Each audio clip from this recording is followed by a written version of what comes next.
Hello. Oh, no, guys. We're together. We did it. Together again. Some would say. And we'll talk about on the podcast. Yes, we're finally getting, honestly, this is mostly a Travis tracks checkup for me. Yeah, because we got like 20 tracks to catch up on. Right, with Travis, it's been weeks. Okay? It's been weeks. It's been actual literal Guys, how's weeks. everyone feeling? Is How's everyone it ready for going? the journey? How are we doing today? What's everybody been up Good. to? Hello. Hi, this wave. Hello, Hi, happy Mother's Day to my mother who's watching. Happy Mother's Day to your And mother all and to the my mothers. mother. And to Hopefully, your mom. who's Is your mom watching? No, she could be, but she's she likes to keep a little quieter. She on does, streams, and let her do what she wants on Mother's Absolutely, Day. that's what she Let her wants. Put her feet up. Yes, relax, absolutely. We want that for listen to some Ray. Yes, she loves That's what Ray. she's doing on this Mother's Day. Absolutely, it is. She also Yeah. got a new car in the past couple of days. Oh, congratulations! Happy Mother's Day. Yeah, I know, right? It's a great Mother's Day. My gift mom to on this herself. Mother's Day, I called my mom and I'm like, "What are you doing?" And she's like, "I'm watching this show called Next to Normal." Wait, how is she watching it? Because it was recorded. The London production was Oh. there was a pro shot for it. Yes. I texted you and you didn't respond. That we should our next You viewing texted me party. a lot in the past several days. The email is blowing up. I got things for you. I okay. said I know I gave him a lot. You to do did, this you week. did. There should be links in the info section, There guys, should which be. we'll talk about. Absolutely will. And there's the pro shot of Next to Normal, the London production, and I was like, that should be one of our viewing. Oh yes, I would love that. We do. Yeah. I absolutely would love that. I mean, we don't have Crowdcast anymore, but no, but I think we can do it straight because now you can do it straight on Patreon. Sure. You can do Oh, live that's stream. awesome. I know, it's That's great. great. I haven't tested it, trying to do I it, want but to do all the pro shots. okay, hopefully it happens. Hopefully it works. Okay. Mother, tell the people to buy Michael's book. Yes, everyone buy Michael's book. I mean, we'll talk about it. We will there's talk a whole, about it. From now until June 24th, I'll be peddling this shit. Okay, we need to also peddle the New York City And the live New York show City live things. show. So there's a August lot 30th. to peddle. Yes. August 30th. Chat's not coming up. Oh, here we go. Don't Takes worry. a second. Sometimes the chat, they just needs a second. It just needs to a get second ready to for breathe, it. a moment, Oh, Yeah. so Did everyone miss us? Yes, us together. You never thought you'd see us Miss together this? again. Y'all thought we were feuding. Jeff has started this rumor that we're feuding. I know. It has so many likes on that one video. I know, and someone responded and was just like, "Oh my god, wait, really? I haven't watched them in a while. Is this true? What happened?" And it's like, first of all, where have you been? Why haven't you been watching us in a while? I know. That's the thing is Matt Steele will take so many compliments, but not like, oh, I used to watch you guys all the time. It's like, oh. He doesn't accept that. And you as- fell it's off like, when? and what happened? What happened? Where have you been? Where have you been? Where have you been? I Yeah. still think of that where have you been and not Kelly's yet. But I Yeah. know it's coming. I know I'll get into it. My mom's like, "Buy Michael's book." Yeah. Tell them what the book's called, Ma.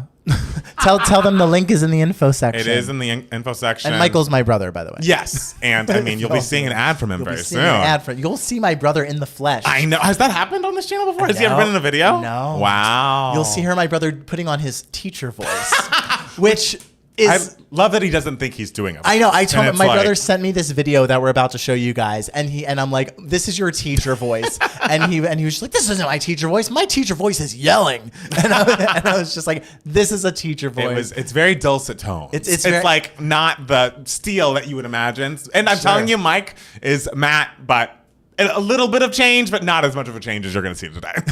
And the instructions are very clear. Yes. Very much like, here's what you'll get. You'll get this. Oh, I am excited. Not Lucille by Mike Steele. Not Excuse me. Lucy. It's called Not Lucille. Lucille by Mike Steele. Yeah, I love that it rhymes. I know. That's cute. It could be by me too, though, because whenever me or my brother posts something exciting, like on Facebook or something, someone will comment, "Congratulations!" Insert other brother's name here. Like when my brother posted that he is getting a book published. Right. They're like, "I got so many congratulations, Matt," and like vice versa. I mean, I think the M's are hard for people. But hey, both me and my brother are both these, Daryl and That's Daniel. true. That's true. Oh my goodness, guys, this has been a week. I've got to tell you, it's been very hot here in LA for the past, Like 2 couple of days. days. But those days, I was moving boxes You were. from this house to another. Well, those other 2 days, I was in full-on sweater vest, tie, yarmulke. Oh wow, Yeah. I didn't think about your costuming. Yeah, Were you burning up? I was hot. Hey. It was in Northridge. And it's hot up there. I get that. Yeah, get I that. know. But I was acting through it. Yes. know? How did you feel as the short film wrapped? Did you feel like, oh, I really gave my best stuff? We'll talk about it on the podcast. okay, all but right, I always sorry. give my best stuff. Thank you. Both of you guys tops make you look way younger. Thank you. Thank you. I don't know if I was. I mean, it's just this is a shirt from Quince that I got for my birthday from Jackson. Very nice. Quince? Quince is an online. They're not paying us to say this, but it's a place you can get clothes online. And if you want us to say something better, pay us. Pay us, Quince. And we'll tell you. We'll wear your stuff. Yes. If it makes us look young, I'll wear it. Shoot. I got a lot of compliments on my youthfulness this week. We'll talk about Did you really? I did, from children themselves. Oh, great. Well, not children. Young adults. I will say some young adults think that our actual age is like 1 foot in the grave.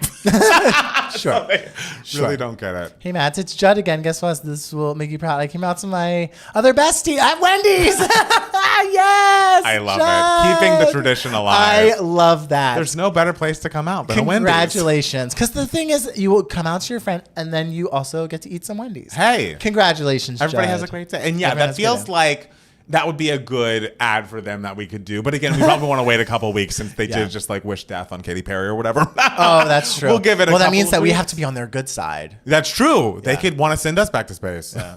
I hope Lord's album flops so the tickets are cheap. I have to go. I mean, the tickets are going on sale like this week, so we won't even know if the album flops. Listen, before then. No shade to Lord. Oh, because Lord, here we go. Lord is fucking great. Yes. But the tickets will still be cheaper than Beyonce. Oh, absolutely. Like they're not going to be Beyonce Right. price. That's you true. know? That's true. So I guess even if the album is wildly successful, which we hope is the truth. Of course we do hope it is. I don't think you have to worry a huge amount. I think that's right. Yeah. Anything Linda says, we will do. Oh, Yes. yes. Link in the info section. Yes, Not that link in the Lucille. info section. My brother will give you instructions. There's also a link to get tickets to our live show. To our live show, yes. August 30th, New York City. It's gonna be Manifesting great. a Wendy's Pride Month sponsorship. Happy to be back at a live finally after a month of shows. Oh my gosh, so excited that you've been having shows. But honestly, we've barely been together Yeah. on a live since you were here. So I know. Don't even worry about it. Yeah. Because you and me and Lauren were not live. No, and then me and Janie were live. Yeah. I was time. watching you and Janie live. love it. With Janie, and mine and Oh, Janie's right, now mutual exactly. friend on set. And I was like, look, it's Janie. How do you feel? Was he inspired? I guess. Great. I guess. I don't know. I mean, Beyonce's Beyonce. No one can touch that. Oh, also happy Mother's Day to Beyonce as well. Yeah, let's think of what pop girls we know that are mothers. Mariah. Beyonce. That's it. Kelly Clarkson. Kelly Clarkson. Rihanna. Christina has a kid. Christina has a couple kids, I think. And Rihanna we'll talk about. We will talk about. She's about to have a third one. Spoiler alert. Spoiler, sorry. Did you either of you watch Love Island? I don't really watch reality TV. And my friend said it's a good time, so I just started it. Okay, for me, Love Island is Bachelor, and Big Brother. Similar problem is there's too much of it. Like Love Island, I think airs 5 nights a week. It's a lot. And I'm like, I can't do it. Also, this has nothing to do with Love Island. I'm happy that Janie also cannot read this from this. I think it's the angle it's a little more directly in front of you. And so that's why Janie and I If we struggle. switch spots, I could read that. 100%. It's way clearer. No, it's easier over here. Because I am getting a little bit of this. In fairness, I have great vision. I have great vision. I mean, I have contacts. That's what I'm saying. You have contacts. But in. my vision is perfect with the contacts. I guess not as good as mine. And no, it's not. Because the thing is, like, it looks better to me now, actually, than it has in the past. Well, but I didn't change anything. This is what it looks like. But it's just, this is easier. Well, I think that's great. I'm not judging how you do it, but maybe I'm just saying. Something. Also, the light is directly in my eyes, so maybe that. Okay, you're thinking of different reasons. I'm just saying that if Janie struggled and I struggle, it goes to show that I have great eyesight. No, I think we can all agree. where you are positioned. I disagree. To quote Ariana, positions. Yeah, that's the quote, positions. Come and see Tuka Mats on August 30th. It'll be the best you'll ever see, and you'll get to see my mom. Yes, and you'll see my mom. I love that. That'll be our first moms at our show. We should have a reserved section for our moms. For moms, just like velvet rope around them. Yeah. It's like, please, no pictures. Yeah, I tried to have a reserved section for my family at the Devos premiere, and they got confused and thought I just wanted a reserved seat for me. So were you the only one in the reserved section? It just said reserved for Matt Steele, one seat in the center, and I was just like, what the fuck? That's So like my good. family had to like scramble to find fucking I love seats. it. Iconic. What songs get y'all in the spring mood as we heat up? Oh, good question. Switching my positions for you. No. But Into You would. I mean, I love an up-tempo. I mean, fantasy feels very spring summer. I mean, I have a playlist called Let's Go to the Beach Each. Yeah. And so that has, obviously, Starships on it. I was gonna say Super Bass, but no, Starships. Which I know Nikki doesn't like that song, but I do. Is there a difference between like a spring vibe and a summer vibe, or do they kind of blend together? Blend to me. Like, what's a spring song? Oh, tell us about the feud. There's no real feud. Jeff just started a rumor, and it ran away from him. It ran away. There's been no feud. And that's what happens when you say shit online, guys. It runs away from you. That's why you need to be careful about the stuff you put on the internet, because then you could wind up with a fascist dictator as your president. All right, well, I guess we're getting right into it. Would you like to hear some of my songs on Let's Go to the Beach each? Okay. Great, thank you. We were discussing summer, spring songs, and so you're going to take a listen. We have a whole section dedicated to your playlist. We can't talk about mine for 1 second. Wow. Feud reignited. Wow. Summer Boy, Lady Gaga. Okay. Starships, Nikki. Fantasy, Mariah. Domino, Jessie J. Okay. Which I always mix up with Broken Hearted by Carmen. Because they're very similar songs. Okay. Teenage Dream. Catch Your Wave by the Click Five. Okay. Someone to Call My Lover. Love Will Never Do Without You. Bitchin' Summer by Avril. Underrated gem. Underrated gem. Your Love Is My Drug. All at Once by The Fray. Something Special by JC Chazé. Girlfriend by Daniel Bedingfield. Don't Lie, Black Eyed Peas. Lil Nas X, That's What I Want. Please Don't Fall in Love by Vincent. My Mistake by Kelly Clarkson. Yeah. Yes. Ever Again by Robin and Always Been Baby. So. Okay. That's beautiful. Thank you. It makes me feel summery. It makes me want to put that top down. But you're supposed to feel springy. Spring, I don't feel like there's a spring kind of, like every other season feels like there's music for it. Spring to me just seems like a prelude to summer. And spring is very rainy. It is, especially here in LA. And people don't acknowledge that enough. They don't. I mean, they say April showers or whatever. Yeah, that's a whole month. Well, actually, no, spring starts in March. Whatever. Okay. Yeah. And they say, here, they say May Gray and all June bloom. Yeah. It was very gray and cold for a while when the last week, and then the next 2 days. It was hot. God decided, hello, it's going to be hot. Palmer, I started VPR for the first time. Every episode is more insane. Can't believe it took me so long. It is, okay. These are not good people. Just when you watch Vanderpump Rules, you need to know that. But man, a perfect show for many seasons. Spring Come Clean by Hilary Duff. Sure. I think that's fairly. I hear that. Did you guys like the new Avril Lavigne track with Simple Plan? I listened to it and I didn't mind it. And I will say, and sorry, I know we have some Simple Plan not members, but like fans in the chat because this came up on the Discord. When I was young, and I re-listened to this song like Perfect by Simple Plan. I was like, I don't think I can think of a vocalist on a recorded track who sounds worse. I really hate that man's voice. Wow. But I will say, in this more recent song, it didn't bother me. I was like, oh, he sounds okay. But in the songs when we were kids, it was like, would we call this singing? He's talking on pitch. It was very much an attitude back then. Like, it was like, I'm going to toss him like this. You know who was a Simple Plan fan? Who? My brother. Really? For some reason, he came home one day with a Simple Plan CD, and I was like, interesting. Whoa, you don't like this kind of music? Do you like Avril? No. Oh.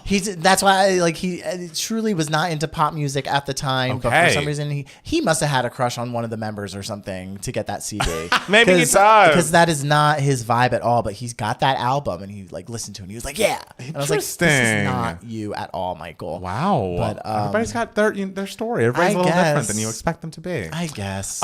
Someone said Matt Palmer has a playlist called Let's Go to the Beach when he hates beach music like that Lorde album.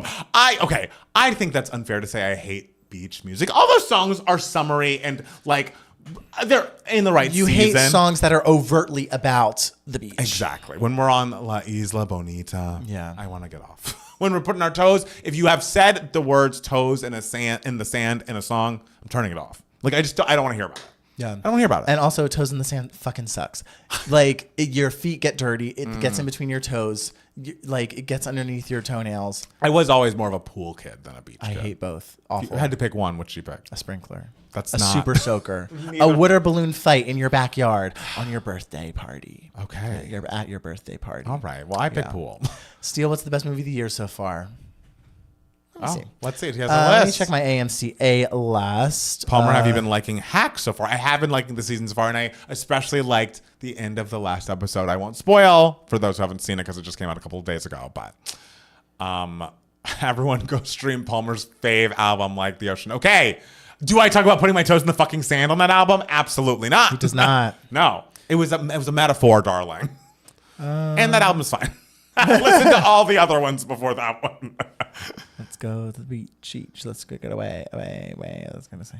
Billie Eilish has jazzy and bossa nova songs that give me spring. Okay, all right, I hear that. I'm open to that. I'll say Sinners, best movie of the year. I need to see Sinners. I mean, still. I haven't like. It's not like that many movies have come out this year so far. So yeah, but still, Sinners is great. It's going to get nominated for Best Picture. Director, I think it's going to get nominated for all that. That's a funny one. I think Steele was actually gone shooting for the next season of Big Brother. Girl, I wish I heard from them. But what you gonna do? And also, I would be gone in summer. He'd be gone a little later. Yeah, I would. Yeah. Kiss Me More by Doja and SZA. Palmer, did you talk about the end of Severance season 2? I might have missed it. What did you think? I did talk about it. I thought it was excellent. I know people were upset because it was like, why didn't the innie go and, be with the Outies wife? But I was like, justice for the innies. I felt for them. It made sense to me. He still got her out of that like torture chamber floor. And then he was like, girl, I don't know you. I'm running back with Helly. I was into it. People were mad because they were like, this could have wrapped up nicely. But like, for whom? Not for the innies. The innies would have ceased to exist. Ceased to exist. We can't have that. They deserve to exist. They do. Steele, I've been watching Deal or No Deal Island, and Dr. Will is unbearable and so annoying. Wow. I mean, he's evil Dr. Will. I assume you're not watching that show. I'm not. Okay. But respect your elders, Olaf. These people paved the way for us so we could have good reality television. Palmer, what did you snag from the Cowboy Carter tour merch booth? Nothing, because those prices were wild. But I may order something online at some point.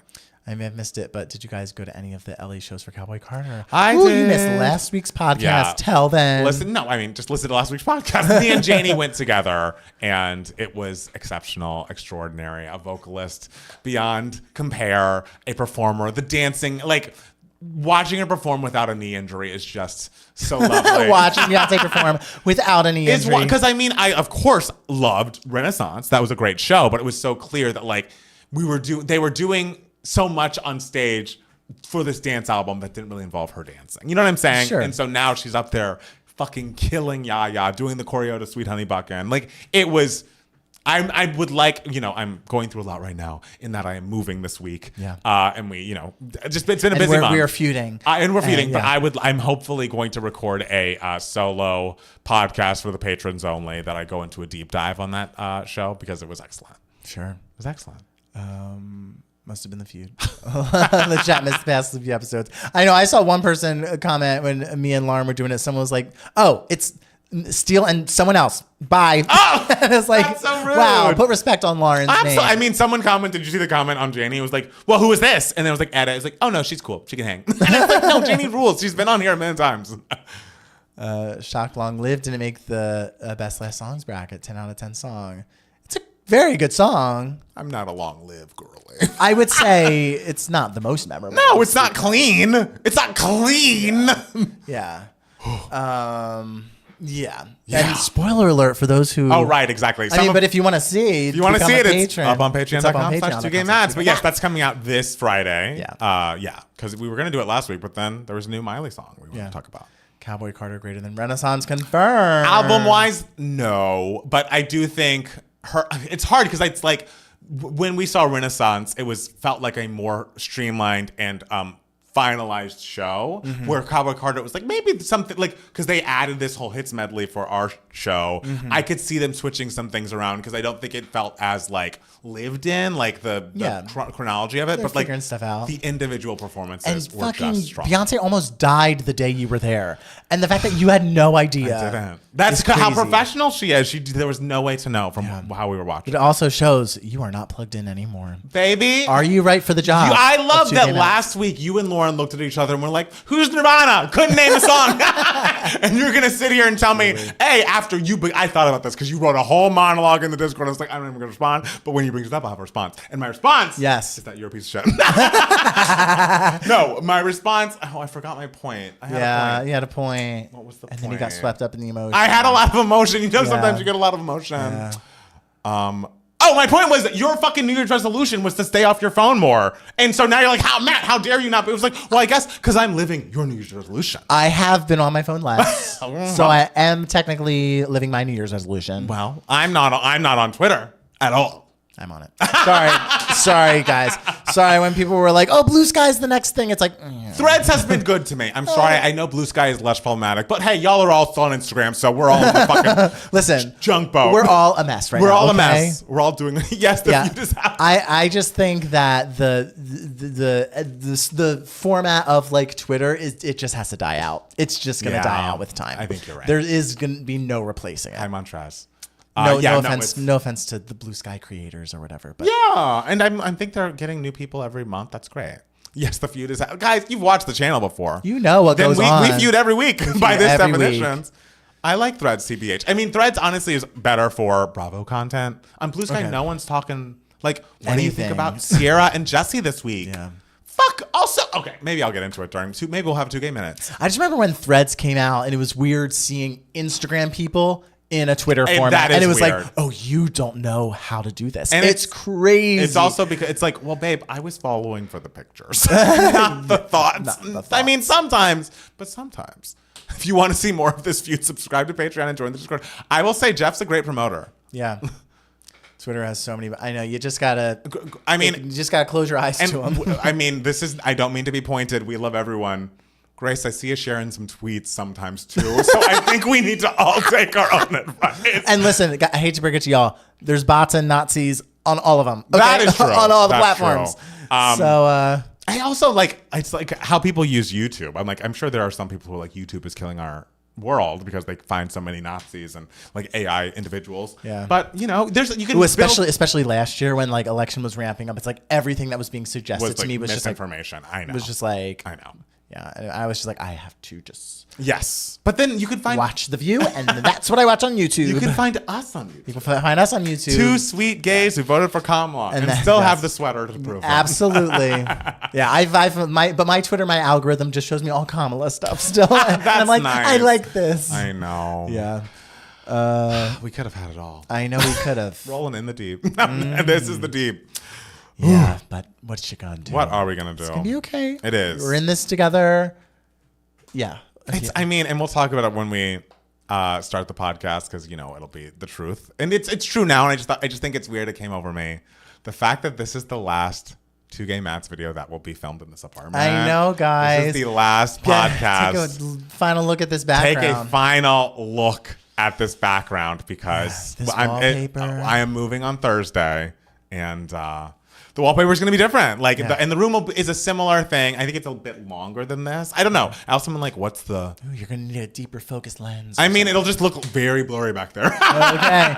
Yeah. Which, it's like how Atlanta looks on Housewives this year. So we're going to be looking just background. Like Phaedra and Portia. But don't worry, guys. I'm not moving. So the couch... No matter what, you're gonna die in that couch. Oh my god! Like that couch is following you. That couch is being buried with me. Absolutely, it is. Yeah. You fought for that couch. I fought for that couch. You earned that couch. Yep. Absolutely. I sure fucking did. Still remember the podcast after the election. What a horrible day. I will say, I don't know why, but like maybe 3 or 4 weeks ago, I began watching that podcast again. Oh, we were pissed. We were pissed. We were sad, and there was that person who was like, we had a Trumper in the chat. And we were like, block them, block them. I had no patience that day. No. Sorry. That was not, read the room. We got to read the room. It's a very angry moment. Still waiting for couch merch. A move we hate. We do. But once it's done, it'll be great. Matt Steele, do you think Michael B. Jordan could get an acting nom? I have fear of genre acting bias, but I hope the Academy nominating Demi means we are moving on from that. It's not so much the genre bias anymore that he would have to fight for. It's the release date thing because it came out in April, so it would be very very early in the year to be remembered, I think, for like acting nominations. But that'd be cool. When did Everything Everywhere All at Once come out? It came out in June. Oh, okay. And because I remember that came out in April. Oh, okay. That was but that was like wild. Yeah. Yeah, so it was crazy how early that came out and still like maintained that buzz and everything. But you never know. I could see it definitely getting a SAG nomination for ensemble. Right. It's a very good ensemble.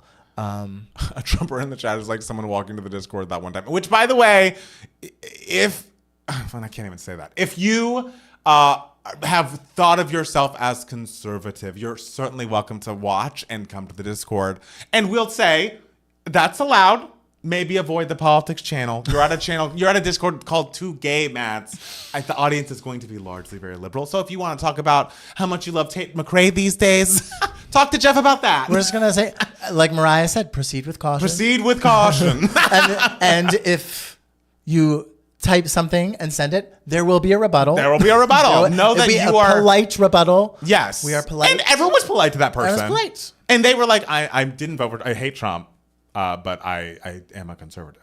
And the people were polite. Well, I don't think people said much of anything, but we were polite. Polite. We were like, I would mute this channel. But, everybody's welcome. We love everyone. Love TM apps. If you want that merch, it's available. Listen, as long as you are on the right side of history in 2024, and you will be on the right, but please be on the right side of history in 2026. Right. And I will say also, don't expect the content to change. Like, I'm never going to sit up here and be like reaching across the aisle. So if you feel offended by me being like, if you voted for Trump, I hate you, then this isn't the place for you. Like, I don't know if that's mean. It's like, just at this point. At this point, it was bad. It was a bad. It was very, very bad. It was a bad decision. And please amend that in whatever way you can. Yes. Yeah. And I see the regrets popping up. Everyone makes mistakes. I'd love to see more apologies popping up. Yeah. I don't know what it's like to accountability. Yes. On your end, accountability. Right. But then it's also half of the times I read those, I'm like, so you're only regretful because this affected you personally? Yeah, that's a hard. Because there's a bunch of other people in this country. By accountability, I mean realizing I didn't take other people into account. Right. Realizing that. Yes. Which we love. We love change and for the next better. time I can vote, I will do something different. Meaning, vote blue. Vote blue. That's literally the solution. It is the solution. That's also, the solution. There's not to really get into it. There's no way Gavin's getting the nomination, right? Because I would hate. Oh, that'd be infuriating. I don't think so. Because what he has been, I don't know. He learned the wrong lessons from November. Because the thing is, it's like, he's trying to get some of those vote more conservative voters and everything. But it's like, but you're actively neglecting the base. Yes. And you need to court the base. And you're not even I'm going into their space. Party. It's not I'm going into their spaces. Like Pete. What Pete is doing, I think, is actually good. Brilliant, he's going into their spaces and being educating. Okay, well, this is why you're wrong. Yeah. And but the space already exists. Gavin started a whole new platform. Yeah. And then invited active current racists. And actively said things just interesting points. It's no. And I think he said something about trans athletes. It's just Gavin, no. You have said too many dumb things for me to ever be exciting. So yes, I'm glad that we're all on the vote. And guys, it needs to be acknowledged that the base of the party, especially the base that votes in Democratic primaries, is mostly women of color, specifically Black women. Yes. Especially in the South. That's the base you have to win over to win a Democratic primary. So when you have some podcast guests like you do, someone call it disqualifying.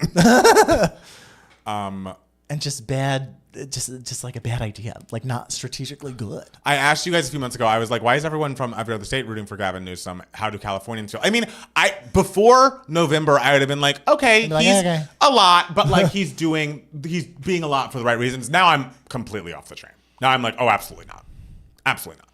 I think it'll be Pete, Corey, Westmore from Maryland, Kamala, and maybe someone else running Pritzker? I don't know Pritzker. He's the governor of Illinois. Okay. He's very good. He's a billionaire. Oh.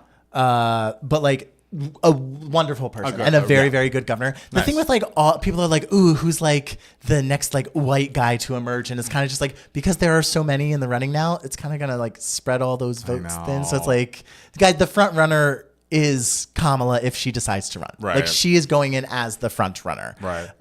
It's crazy how quickly this turned into a political intro. Sorry, it happens. And I don't want to predict 2028. No, we're so far out. Focus should be 2026. Yes. Everyone is trying to be well, what are we going to do in 2028? What are we going to do in 2028? And it's that's so far away. It is far. Let's let 2026 happen first. Yeah. Montrez asked, I went to the May 1st SoFi Day to see Cowboy Carter. Yeah. Oh Lord. Oh God, we started talking about that. I know it's hard to get around. I know, yeah. Okay, should we start recording? I guess, yeah. Let's do it. Also, do you want I can turn the AC up. Do you want me to do that? Are you hot? Yeah. Okay. Well, Thank you so much. Yeah, you sounded like Ariana right then. He's the heir to the Hyatt Hotel's fortune, but he's also awesome. Yeah, he's yeah, they're all cool. Like him. Like I'm voting for whoever wins that primary. I will too, guys. but please don't make me vote for Gavin Newsom, guys. I I don't think we will. I don't think he would have, because the thing is, like, to win the primary, you have to win the southern states in the primary. Right. It's And you like don't that's pursue that. what, and Okay. I don't think he has the appeal to the Democrats. He does in not have those- any in appeal. those states, Yeah. and he's losing the appeal in California. Absolutely. So, Like, what are you doing? but I mean, Lord knows in 3 years, who knows what the fuck's gonna happen. Yeah. So we'll see. All right. Beyond the content, I don't think Governor having a podcast is a good look. Yeah. Do we have any? Does he have any single sons? Who? The billionaire? Yeah, don't know. find that out for us. Abby, didn't you just show us your engagement ring? I'm sorry. I feel like I'm calling the Discorders out this week, but I apologize. Damn. Okay, are we recording? Yeah. Well, we're not, but we should. Oh, did you want to air? Oh, right. When did you want to air it? Oh, I don't. When did you want to air? It's your. Did you This want to is. air it in between Yes. what the little banter? Okay. Let's do that. Cute. Great. Guys, Guys. the feud is over. What's We've no made feud? amends. We've signed a treaty. Treaty? Sure. Yeah, we signed the treaty, and the two gay mats are together again after 3 long weeks. It is 2 weeks? wild. Two That- podcasts in between. Yes, there were 2 Yeah. podcasts in between. Devastating.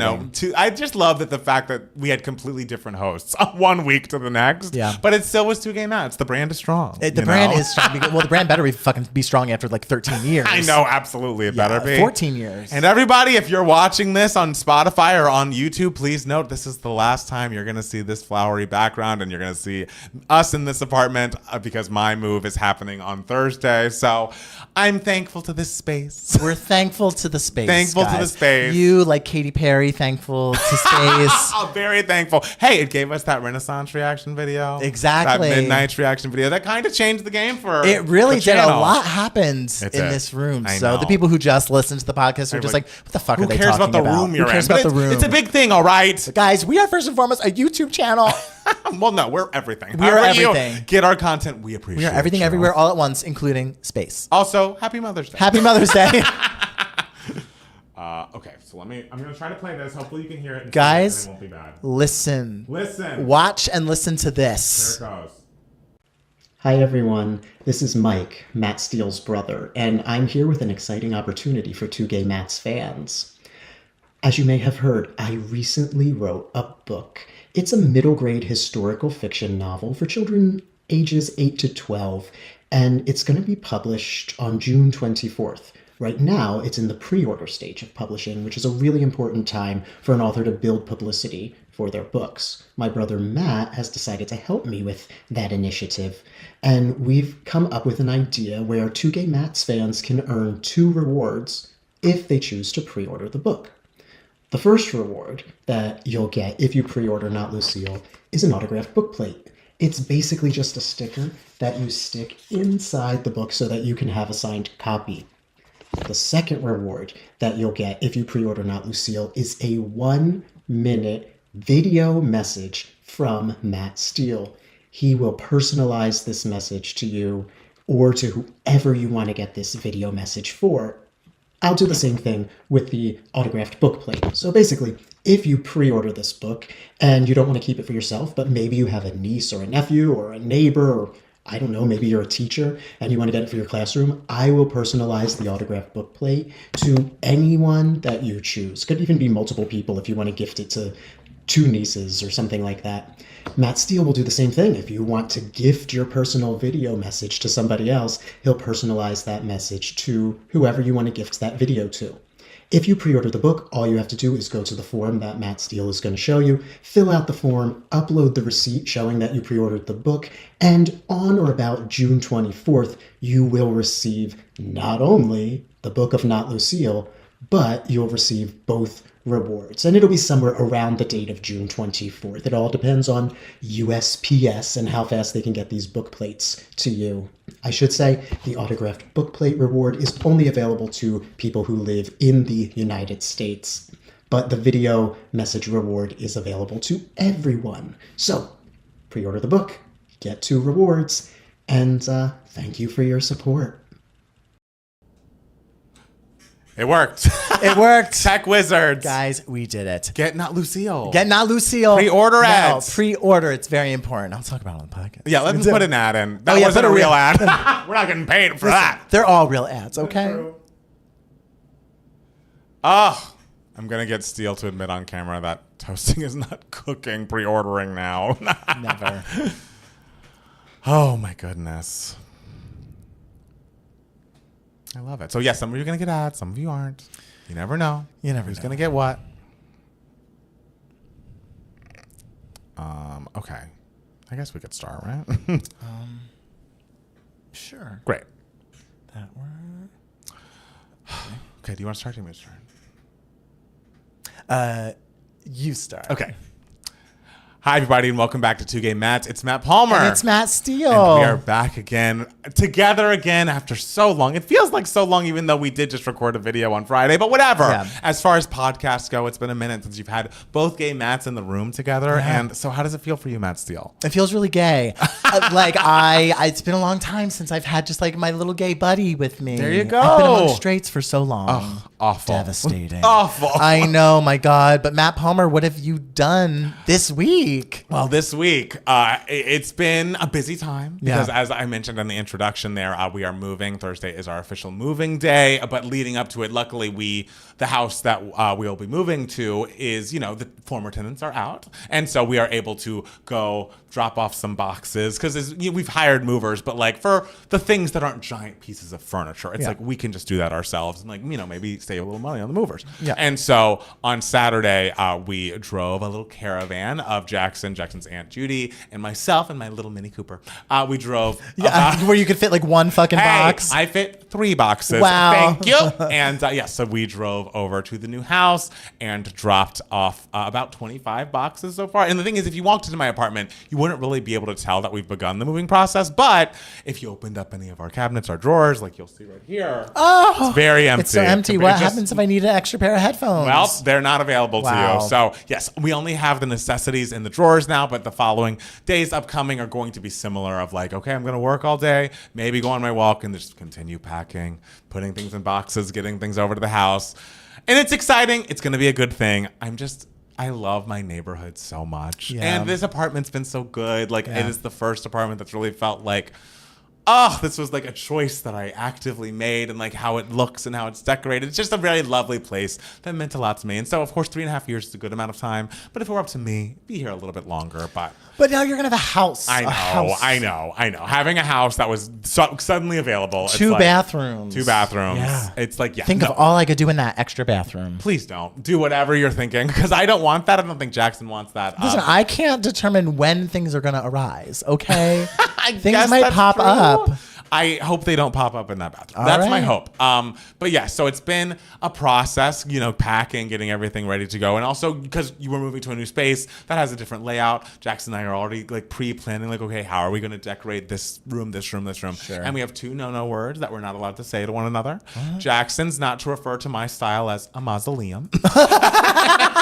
And I am not to refer to his style as a clown house. So this is where we have met in the middle. We watched the 4 seasons. We finished the Tina Fey show with Coleman Domingo, and Tina Fey and Will Forte have not really much of a spoiler, but they go to therapy at a point and they're like, okay, I need a moment. And then they kind of like hold each other's hands and say, this thing you did bothered me. And so we're like, I need a moment.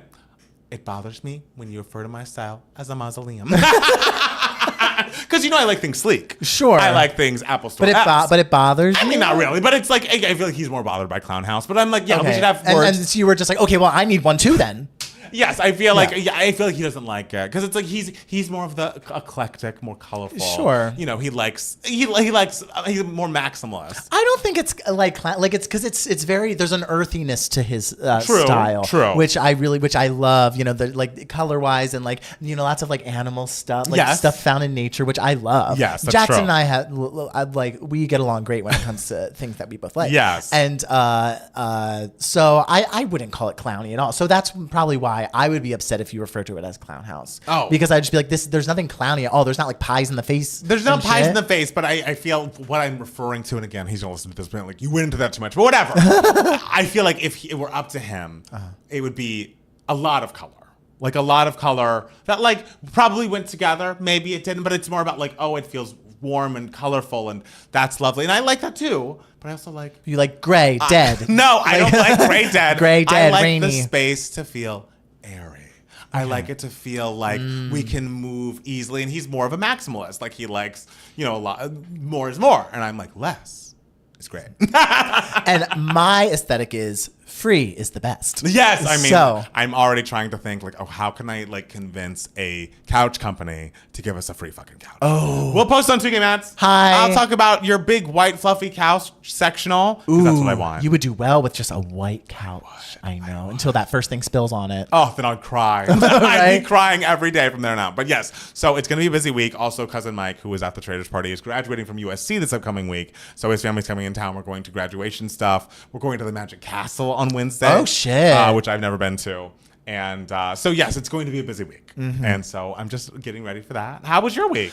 I was, guys, the reason why I wasn't here on the podcast last week is because Matt Steele was a working actor. Yes! Ladies and gentlemen, I was shooting a short film that was a truly phenomenal experience. This could kind of be my giving me moments. I guess I'll talk again about it later. Right. But it was a senior thesis film for a student at Cal State Northridge. Okay.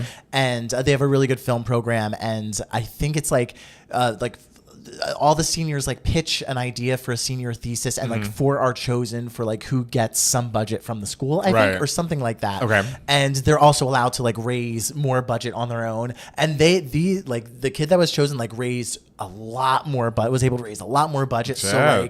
So it was like a full on production, and it was a very, very fun story. Very, very funny. Guys, my BFA was put to work this week because Yes. the versatility. I played. Well, first of all, the movie's called Jewish Moms Scare the Crap Out of Me. Okay. Follow it on Instagram. That's the handle, I think. I love great. I played a Mormon pretending to be Jewish Oh. who, at some point, spoiler alert, gets drunk. Something I've never done. I was going to say. I know. Who How yeah. did you feel? How did you act the drunkenness? Like Brilliantly. What inspired you? What drunk My people? friend Alicia. Okay, great. At least it wasn't me. At one point, but at another point in the Yeah. movie, I vomit. Oh. Which I have not thrown up in 16 years. Wow. So I was like, okay, so I had to get inspiration from who was the last person I saw vomit? My friend Right. Alicia. So I just did an impression of her. Great. So all of this was just really stretching my acting muscles, baby. But baby, the best thing about this character, I know what you're gonna say. he's 21. Woo! I was the youngest character in this movie, ladies and gentlemen, and I was one of the oldest on that set. Yeah. So, yeah. How was the lighting? The lighting, I guess, was great. Great. The lighting better have been great. Yes, that's what we've learned in our 13 years on the channel. exactly. Get the light Get right. the light- Everything else will be okay. Right. Yeah. So, no, but it was like the crew was absolutely fantastic. Honestly, like when you do like a senior thesis film at like one of these film programs, they're way more professional than like actual like films out in the wild. Wow. Because they're people who like they have to like be professional and do a good job because like their grades are riding on it. They're not love just it. people showing up for a job to get paid who don't care about it. These are people who are like hungry and eager and everything, and they're all friends. So like That's nice. It's just like the most wonderful environment. I got to work with in the cast was Noah Grossman, who is on Smosh Oh, cool. on YouTube.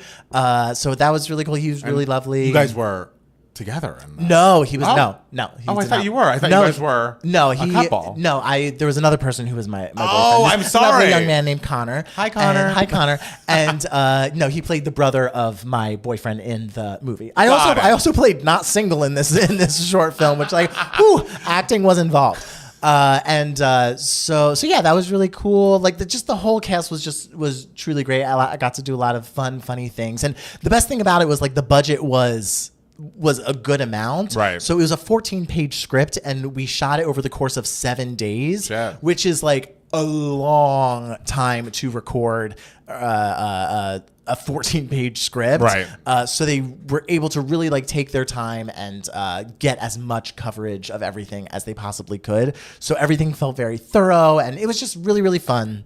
And do you know when the film is coming out? I think the thesis is due in December. Oh, great. So it'll be done by December. That's unless exciting. things go horribly awry, which I hope they don't. Sam deserves to finish his thesis. Absolutely. We love Sam, the director. Right. Hi, Sam. Hi, Sam. So they were really wonderful and lovely. Also, big deal, which some of you just saw an ad for.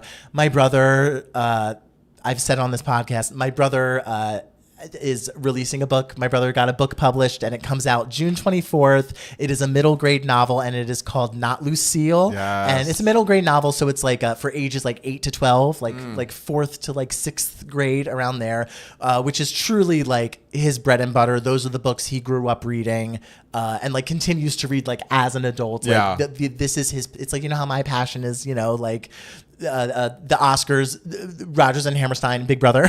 Like, this is my brother's bread and butter. And all of his life, he's wanted to be a writer. Like, since I was a little kid, when he was little, he'd be like, I want to be a writer, I want to be a writer. And he got a book published. And so I'm immensely proud of him. And pre-orders have started for that. And there's sort of a giveaway if any Two Gay Mats fans pre-order the book. Info is there's links to stuff in the info section. Yeah. If you upload your receipt to this form that we've provided you in the info section, then you will get a signed book plate from him, and you will receive a video thank you message from me. So all that information is in the info section, and it's a truly brilliant book. I've read it like 25 times. Do you think it's going to be a part of a series? I don't know. Well, you never know. But pre-sales are very, very important in the literary world, because it's like pre-sales that determine like how much like press the book gets and everything.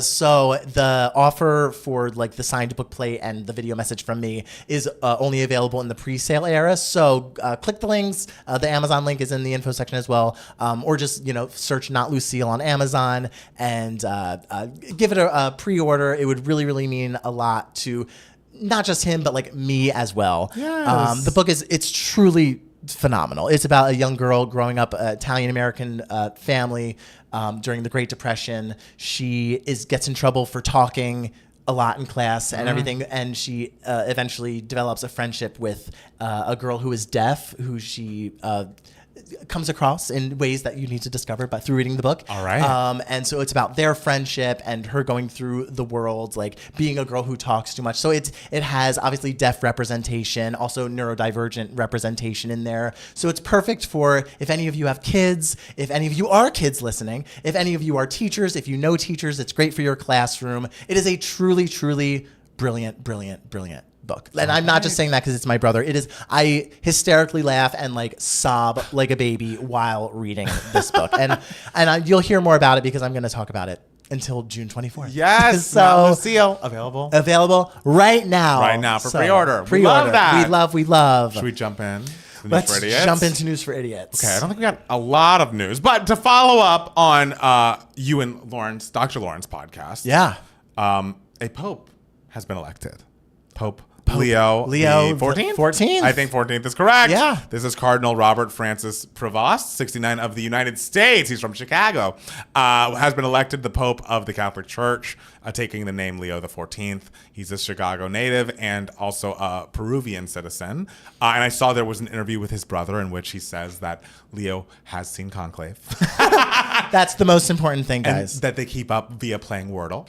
And unlike Conclave, unlike the movie Conclave, this Conclave was very quick. It was quick. Yeah. And it was, I feel like you were talking on the podcast about how there was kind of a short list of people who were like, oh, it might be this guy. And he was kind of a dark horse. He was not like one of the front runners at all. Because has there ever been an American Pope before? No. This is the very first American Pope. And I wonder if this will demystify the title of Pope for like Americans, right? Because usually, like when I was a little kid and everything, I would think of the Pope and I'd be like this mystical figure who's like all knowing and all this stuff, and he speaks Italian and Latin and everything, and he's from this country and that country and blah blah blah. But now the Pope is just a guy named Bob from Chicago.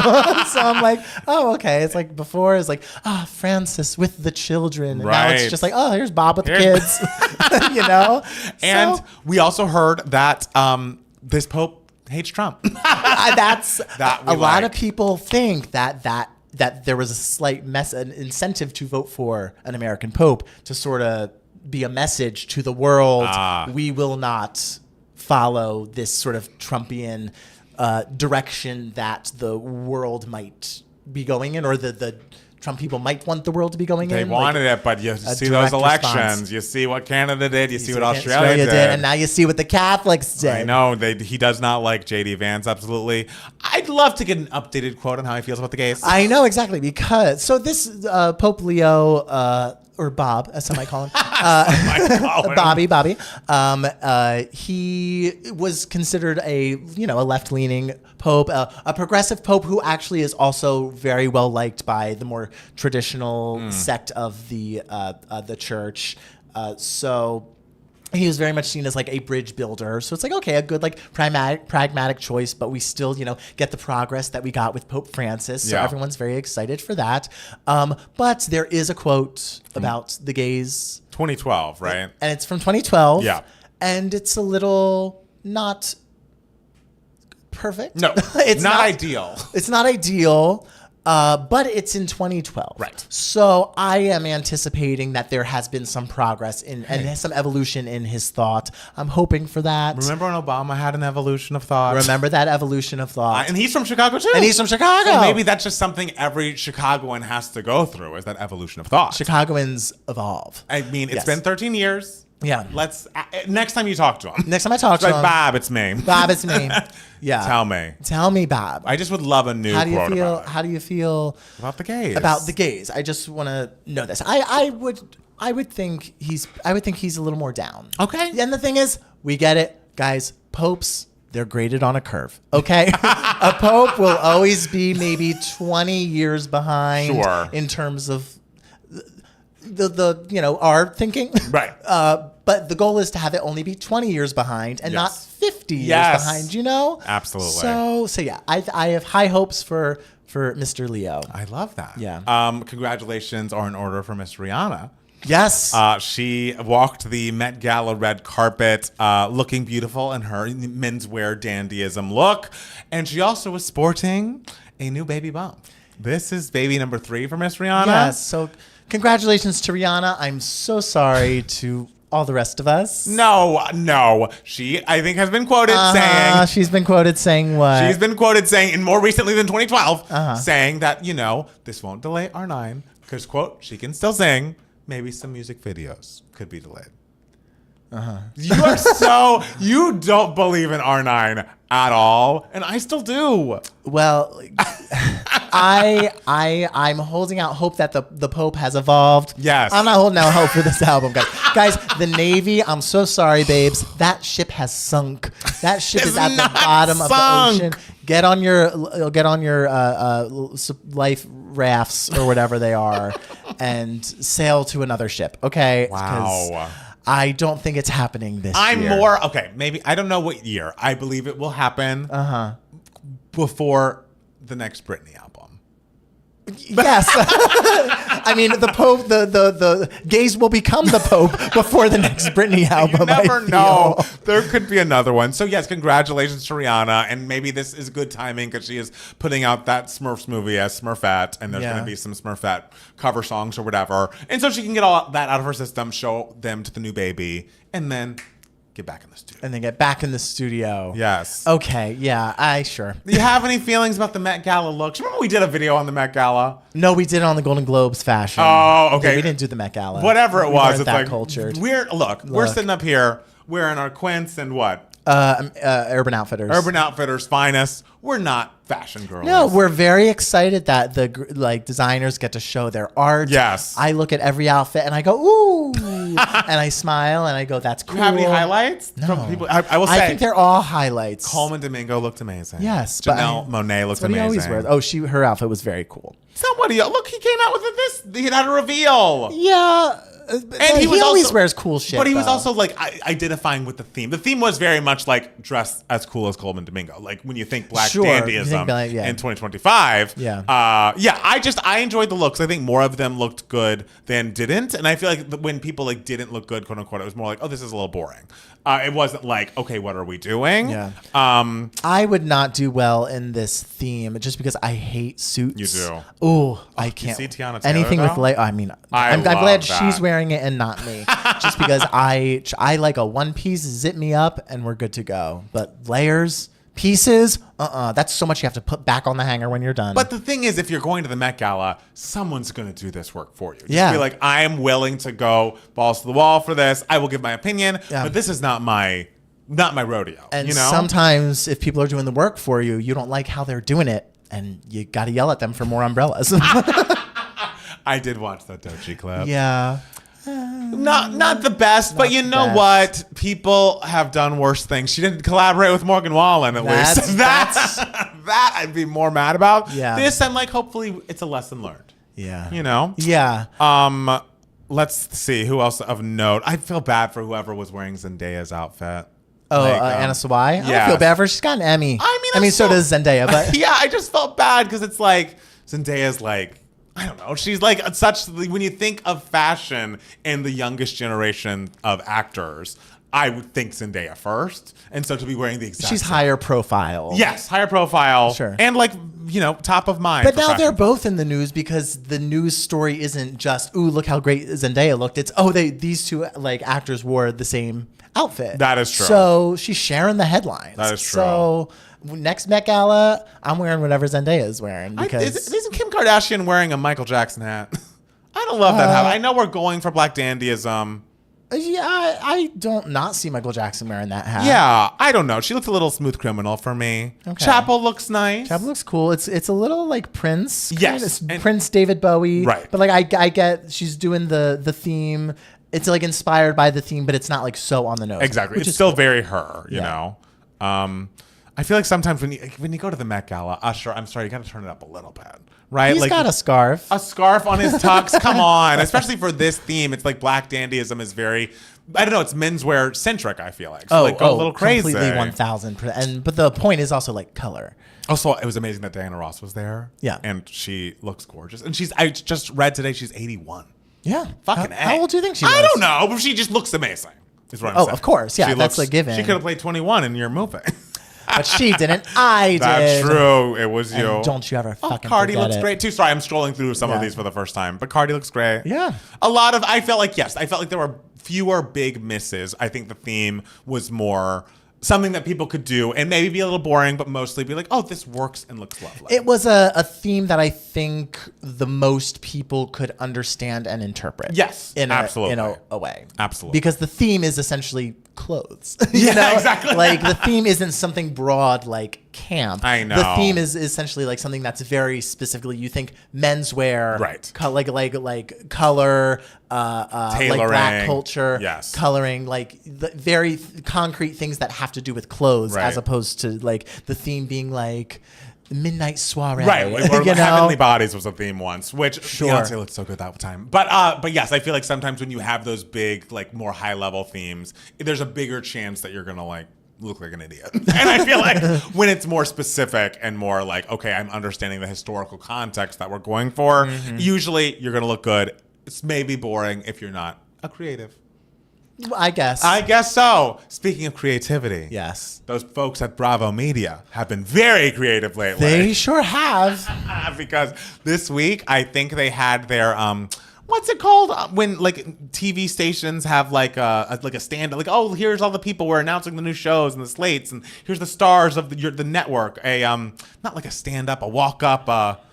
What, you don't know what that's called? You're in the fucking business, no, girl. Sorry. You hate television. So you're gonna get cast on a television show, and you're gonna be so mad about it. I will know immediately what it's called when I get cast on a television show, and not just like, oh, I got one line. It's like, this is when you're a my series, show. When I'm a series regular. How much do series regulars make these days? Girl, it depends on the series. I know, but it's still like a lot of money per episode, right? I mean, it depends on who you are. Okay. I mean, like, if you're on a network show, if you're in a network show, upfronts. Thank you, Grace. Grace. Yes, Thank you, Grace. upfronts. I mean, like if it was me and I was a nobody, like I'm not making a huge amount. I'm making more than I'm making today. I mean. but it depends on your name recognition. It depends on how much you're selling the show, which I would not be selling much. Hey, I think you could get a good number. I think I'd get a number I'd be happy with. Absolutely. Yeah.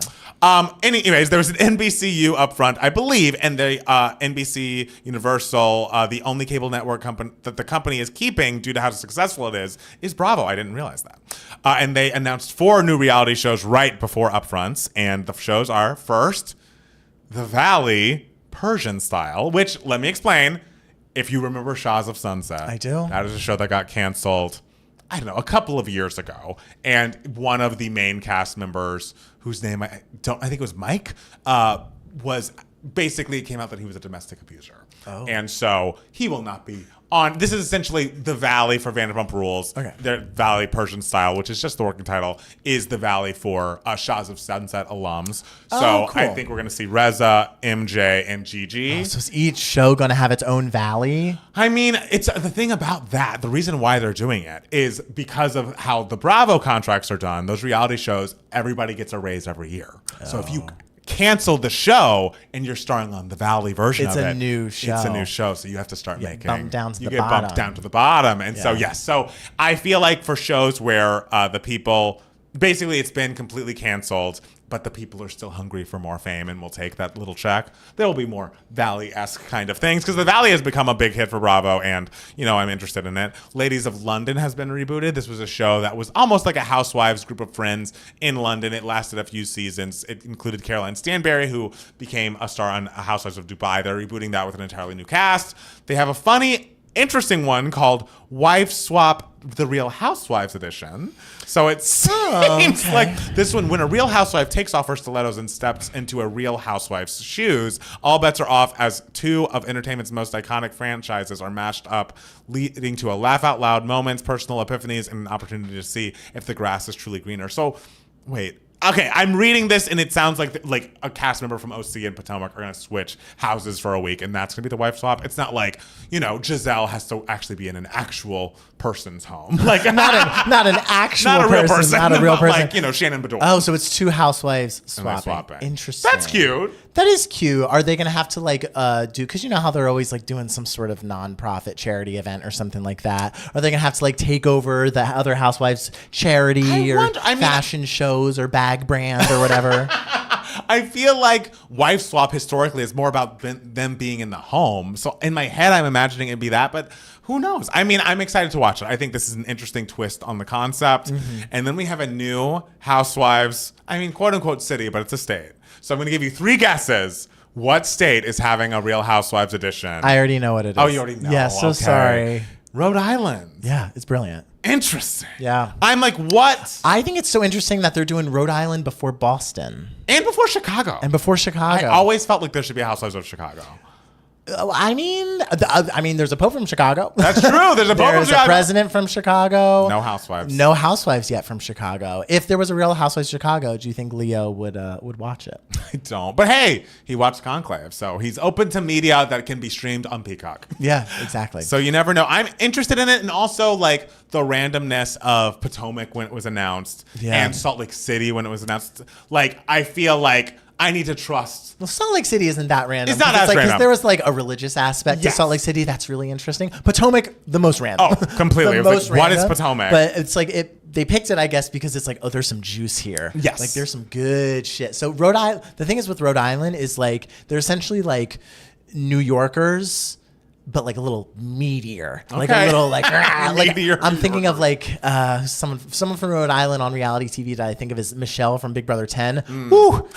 She could hold her own. Okay. And so I'm excited to see what these housewives are like. So it'll be more New Jersey than Real Housewives of New York. But yeah. That's what Andy said. He was like, these episodes I've seen remind me of early Jersey in the best way. Nice. So I'm excited to see that, see what the cast is looking like there.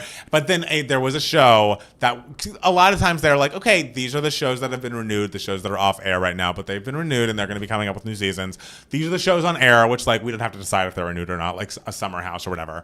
But left out of shows that are not on air, but also did not have a renewal announcement. Housewives of New York, which they famously rebooted a couple of years ago with an entirely new cast around Jenna Lyons. And so Page Six picked this up and was like, New Roni's been canceled. The show is not coming back. It's on pause. It's over. This was a bad experiment, a failed experiment. They announced this show and also the Legacy edition of New York, which never even came to be. Can't believe they're canceling this show. End of an era. R.I.P. Roni. And then Andy Cohen was like, it's not canceled. So all the cast members were like, oh, okay, good, because we didn't think it was canceled either. Right. But it is, I will say, as much as, we're going to take Andy's word for it, it is a bad omen not to be mentioned if your show is not. Sure. Like Jersey wasn't mentioned. It's not top of the charts. Yes, that means there won't be a new season in the next calendar year. Yeah, it's like when Lady Gaga at her Coachella concert performs No Joanne Chromatica or Art Pop. It's just like, these were not top of mind. Not top of mind.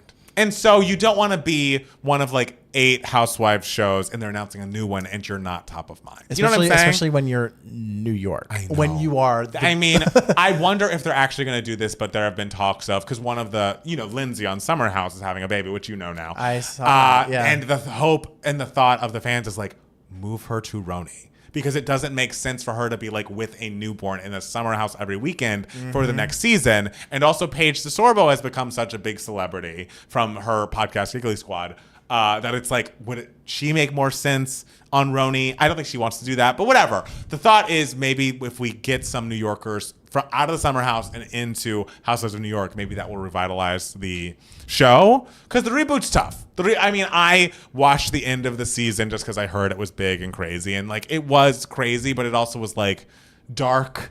And for a show to like not have the fun and only have the darkness feels like a bummer. You know what I mean? Like, you people are always like, I want this. But the second it gets a little real, a little serious, you're just like, this was dark. No, the Sutton episode being dark, I loved. That was like, okay, we're getting into her past and like what happened with her dad, whatever. But the end of the New York season was just like, it was like sexual assault being mentioned. Oh, that's and dark. Like, that's dark. And you knew about my sexual assault and then like made a reference to it. And she's like, no. It just was like, you don't know who's lying. You don't know who's telling the truth. It was dark and like a not fun. Okay. All right. So, yes, Roni apparently is not canceled, even though it seems like it kind of is. Okay, do you know this as a fan of Victoria Beckham? Apparently there's a family feud. No. Brooklyn Beckham has skipped his dad's 50th birthday party amid rumors of a family feud. Brooklyn apparently is unhappy that his brother Romeo is dating his former girlfriend and fears his ex is using his brother for fame. So basically all the other kids in Victoria are celebrating David Beckham's 50th. Apparently they supposedly asked to celebrate with him on their own, Brooklyn and his girlfriend or whatever, and he wouldn't do it. So I just am wondering, because I feel like Victoria has gone through the split with the Spice Girls. Too many breakups. A lot. Not like she and David are breaking up, but like the family of 5 or more, it's hard to keep the band together. How must she feel? I think... Okay, well, this is not a family that she's like contractually obligated to be a member of. Hey. This is something that I think we can... Listen, if the Spice Girls can reunite, then this family can come back together. Hey. I think we can be okay. If there's a little tiff happening, and the thing is, like, I can't believe Romeo's using my ex-girlfriend for his fame. It's like, they're all already famous. I think like, the ex-girlfriend is using the brother. That's what was being said. Well, then we need to get to the bottom of that. Yes. I want the brothers to make amends. Brothers are very important. Don't Everyone buy my brother's book. Yes. And don't date your brother's ex. Don't date your brother's ex. I think that's... Yeah, you gotta wonder why this is. Although I have dated a brother's ex. No, I have heard of examples of like there's a sibling once dated someone and then that someone they broke up and then that someone started dating another sibling and then it worked out. Was it an awkwardness initially? I mean, don't know anyone personally. Oh, okay. But like I've heard stories of that. I mean, I don't know. It's none of my business. I listen. Your brothers are very important. Siblings are very important. Yes. Make amends while you can, while they're still around. Okay. We gotta go out with love. You do. I guess. It's Mother's Day. It is Mother's Day. Mothers do not want to see their sons grow apart. They don't. Literally, my mom begs us every day. I don't want to see you and Michael or you and Matthew You grow guys apart. are texting every I day. know, but it's my mom's biggest fear that my brother and I are going to grow apart somehow, somewhere. Right. And it's like, that's not going to happen. That's literally not going to happen. Yeah. But Beckham brothers, just don't grow apart. Especially not based on. I mean, it's weird. It's weird. It's and weird. I wouldn't like it. It's weird. But y'all are famous, and famous people do weird Right. things. It's like it doesn't seem insurmountable. Yeah. Not to be a bummer like Housewives of New York, but sometimes you do have to go no contact with family members for good reason. I don't think this reason. It's weird. It's awkward. It's a big bump in the road. Yeah. But I don't think it's like a forever no contact. No, and they know? like as a family, they seem like they have their shit together relatively. Like Yeah. it's not like there's like a kid who's like a mess here, like making all these bad decisions and everything. So I think this family has the power to make amends, talk it out, figure it out. Yeah. They'll be fine. They'll be fine. They'll be fine. I'm hopeful. Yeah, as we all know, they have a lot of money. I mean, they do have a lot of money. That is And they true. seem happy. They seem like they love each other. They do. And I saw David Beckham with all the kids. He came to my restaurant once. Really? Yeah. All three of the boys? All the boys and the girl. Oh, there's a girl. And the yes. I didn't know. Yeah, and the nanny. Oh. And let me tell you, I was having a fucking heart attack behind the bar because there was like one chair that was like left at the table, and I was like, Yeah. if a fucking Spice Girl walks in, this was like You would 2013, die. guys. You would This is when the die. daughter was like a very small child, and I was like, if a Spice Girl walks into this restaurant right now, I will run out and never come back because I'm not equipped to handle that intensity. But Victoria did not come in. But hey, you handled it well with Jennifer Hudson. I did. You did. Yes. But like no shade to Jennifer Hudson. Yeah. And I love a supporting actress Oscar winner. Of course you do. But the Spice Girls to me are a different thing because they Absolutely. were famous to me when I was at an age where I could understand what a celebrity was, but I was still too young to understand that celebrities are just people. Right. So they still hold. It would be like meeting the Pope. Right. It'd be like, oh, you are blessing me with your presence. right. You know. So, Even Pope Bob. Even Pope Bob. Yeah. There are popes in my life. There's Bob. Popes. There's Scary Baby Ginger Posh Sporty. Yeah. Those are the popes. If Mariah comes into your restaurant, you literally have to FaceTime her. Don't be nice. Don't be like, oh, I want to leave her alone or whatever. Be like, my podcast partner is obsessed with you. I would want to be nice. I know, but be nice. But don't be like, oh, I'm going to leave her alone. So be annoying. Being annoying. But be nice Yes. annoying. Nice annoying. Nice be annoying. like, my podcast partner, my friend, is obsessed with you. I know so much about you because of him. Looking in is everything. Got to go for a deep cut, and she'll like you. Okay. And I'll be like slipping away. slipping away so She'll far, love so me. far. And Yeah. then just get me on FaceTime. Okay. And I'll be like, I'm in the car. I'm on my way. The thing is, if Mariah Carey was to eat at my restaurant, I guarantee you we would be getting a phone call beforehand. And I guarantee you my boss will be like, okay, I'm going to put people on the schedule who could handle a situation like this, and I'll put Matt Steele because he deserves to Yes! be here for this. And we all have to be prepared for Mariah and everything. One time Tyra Banks came in.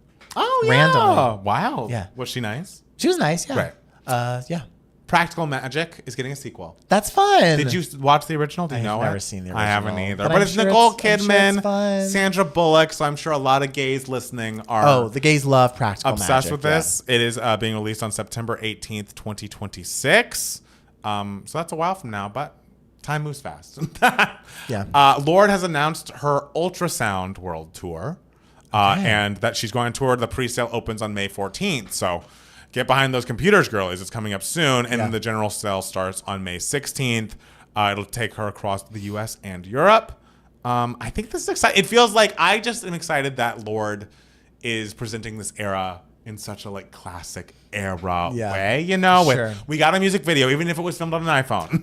It's kind of iconic. It was kind of iconic. You'll be able to see our reaction to that on patreon.com. Yes, and the way we got the album cover, the track list. I love that album cover. It's It's so Lorde. It's very Lorde. Yeah, and I'm now really into announcing the tour. I just feel like we're getting a proper era from Lorde this time around, and I'm sad I won't be in the country to react with it, you guys, on the day it comes out. But give it a week or two, I'll be back. We'll all be together listening to Lorde for the first time in early July. So be patient with that. Yes, patience. Did that song get nominated for an Oscar at Dreamgirls year? Yeah. Yeah, Tough. It did. They should have just submitted. Listen, I know. I know we talk about this every week, it seems, but it really was I know. unfortunate. I know. I thought it was funny to see Sabrina Carpenter's dad sharing his reaction to Usher feeding her a cherry at the Met Gala. Oh, I didn't see it. There's just a question mark space weird.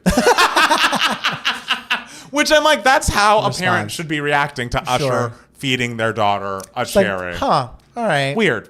Weird. And so Usher replied and said with a post an apology. Apologies, Mr. Carpenter. Smiley face with sweat. Cherry emoji. Love it. I love It's that. like, young man, if you're going to feed my daughter a cherry, you need to feed me a cherry too. Maybe that's what he wants. I hate to even talk about it because it's the story I think every story that's ever been pop culture. This is like top 5 things I don't want to talk about. But as it never ends, Taylor Swift has been subpoenaed as a witness in the Blake Lively, Justin Baldoni legal case.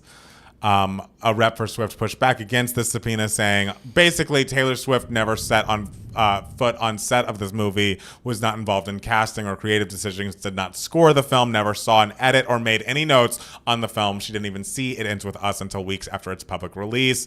That was an interesting quote. Because if I was Blake, I'd be like, why didn't you see my movie? How pissed was Taylor at Blake when she got subpoenaed? Oh my God. I bet she was just like, I know this isn't your fault, but like, why do they have the text? This is the epitome of the Nene GIF. Now, why am I in it? You Why say am I in GIF? it? It's supposed to be GIF. Fuck that guy. It's GIF. It's GIF. Sorry. But yes, Nene is right. Sorry, I follow the rules here at 2 Gay Mats. Well, I the like rules rules. have- I like structure. Hey, I hate to tell you, that man is dead. It is up to us to talk about what it is called. All It's right. a GIF. GIF it is. GIF it Wow, is. this is disrespecting the It's dead. not. I I guess. thank you for your contributions. Yeah. And we've taken your pronunciation into Consideration. But the people have voted. The people voted. The conclave has happened. And the white smoke came is white out. and it is saying GIF, baby. GIF. I know. So apparently her song My Tears Ricochet is in the film, and that she's like, that is my entire involvement. This subpoena is designed to use Taylor Swift's name to draw public interest by creating tabloid clickbait instead of focusing on the facts of the case. I don't know. I mean, I agree with them. I truly don't know. You know, those lawyers just wanted to meet Taylor Swift. Those lawyers Just some wanted to Swifties meet in the Taylor. crowd. There's some Swifties in the crowd. They wanted to tell her what their favorite track 5 was. And it's also like Taylor hasn't released an album in a whole year. She's gone quiet. She's gone silent. For the first time in It's been peaceful. It's the first time in what feels like a decade. Let her be a hermit just for a second. Oh, I guarantee you the lawyers are like, let's get her in there. That way, while she's under oath, we can be like, when is Reputation Taylor's version coming out? And she will give it. No Easter eggs here. You are under oath. She has to say it. You have to say the date, plain and clear, Taylor. I feel like around the Super Bowl, I requested a Taylor break, and I'm happy she gave us one. Leave that girl alone. Just let her be private for as long as she wants to be private. There's no way she can possibly help this case. No! Or hinder this. Like, I don't understand what she could possibly add to it. Right.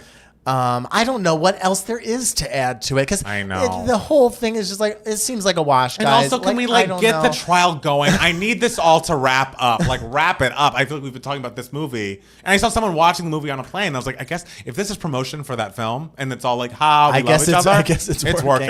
I guess that it's working. film that Harry Styles was in that had all that drama. Oh, Don't Worry, Darling. That flopped, right? So this movie did not. It did. Yeah, Don't Worry, so Darling, I thought was good. I liked it. you were alone on that Yeah, island. I was not. There are people who are like, oh, it was good. Director darlings Barry Jenkins and Lulu Wang are expecting their first child. I didn't know this. Yes, it was. He posted on his Instagram story Oh. today on Mother's Day, saying "Happy Mother's Day" to the Queen of the Wildings, and shows a picture of her very pregnant belly. Look, I'm very happy for them. I'm very happy for this child. this I sounds love like this. a Rihanna monologue. It is. For years I've been like, because The Farewell was my favorite movie of 2019. Yes. And so for years I've been like, Lulu, when's that next movie coming out? Lulu, when's the next movie? And I guess it looks like we're not getting a new movie for a little while. It's coming out when Rihanna's album's coming out. Lulu babe. and Rihanna Yes. just enjoying their life. Rihanna was so happy with that pregnant belly at that Met Gala. She was Thrilled. walking past all the like workers at the gala, and she seemed so nice and happy. She was like looking good, everybody, looking Are you good. saying that Doechii needs to get pregnant? Is that In what order you're to saying? find happiness Yes. and be pleasant to the workers, maybe.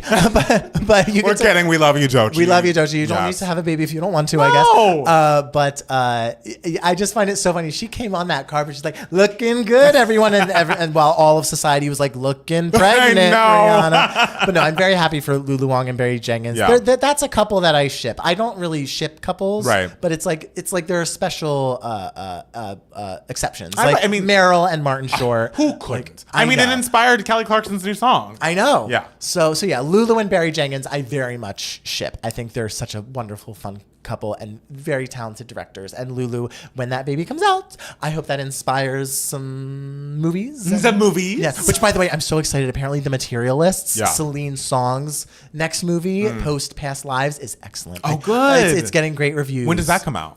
June. All right. Oh, I'm so excited. You should do a birthday viewing party. Maybe I should. That'd be Maybe fun. We'll all see The Materialists on IMAX. That'd be a very Matt Steele birthday. Yeah. We saw Challengers for my birthday. I that know, one year. exactly. That was fun. Yeah. I think that's all I had. Do you have any other news for idiots you want to share with the people? I don't think so. Okay. Well, we're going to take a quick break and then be back with more 2 Gay Mats, the podcast. Cute. Who pre-ordered and filled out the form? Oh my gosh, you're going to be bothering these people. Listen, everyone has a kid in their life. It's true. And just another note, as someone who's in a relationship with a writer, gone through the process of, pitching and stuff, this is not easy. It's not easy. It is not. It's not. an easy. Like, as a person who's had to pitch their own music and stuff, it's like, you have to have a heart of stone. Like, you need to be so hardened. Because it's like, hey, I'm sending you the idea that's essentially, like, my entire heart and soul has gone into this. And you're just like, no. Yeah. It's like, oh, well, that's... It's so hard to get literary representation. Absolutely it it's is. not even funny. Yeah.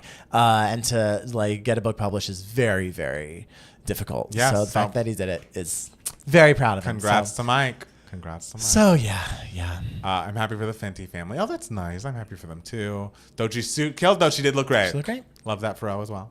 Yeah. But I mean, she needed those umbrellas. She needed those umbrellas. Yeah. I'm trying to think. Did we get an email, didn't we? I thought we were talking about Barry Keoghan for a second, and I was like, wow, he moved on from something in the past.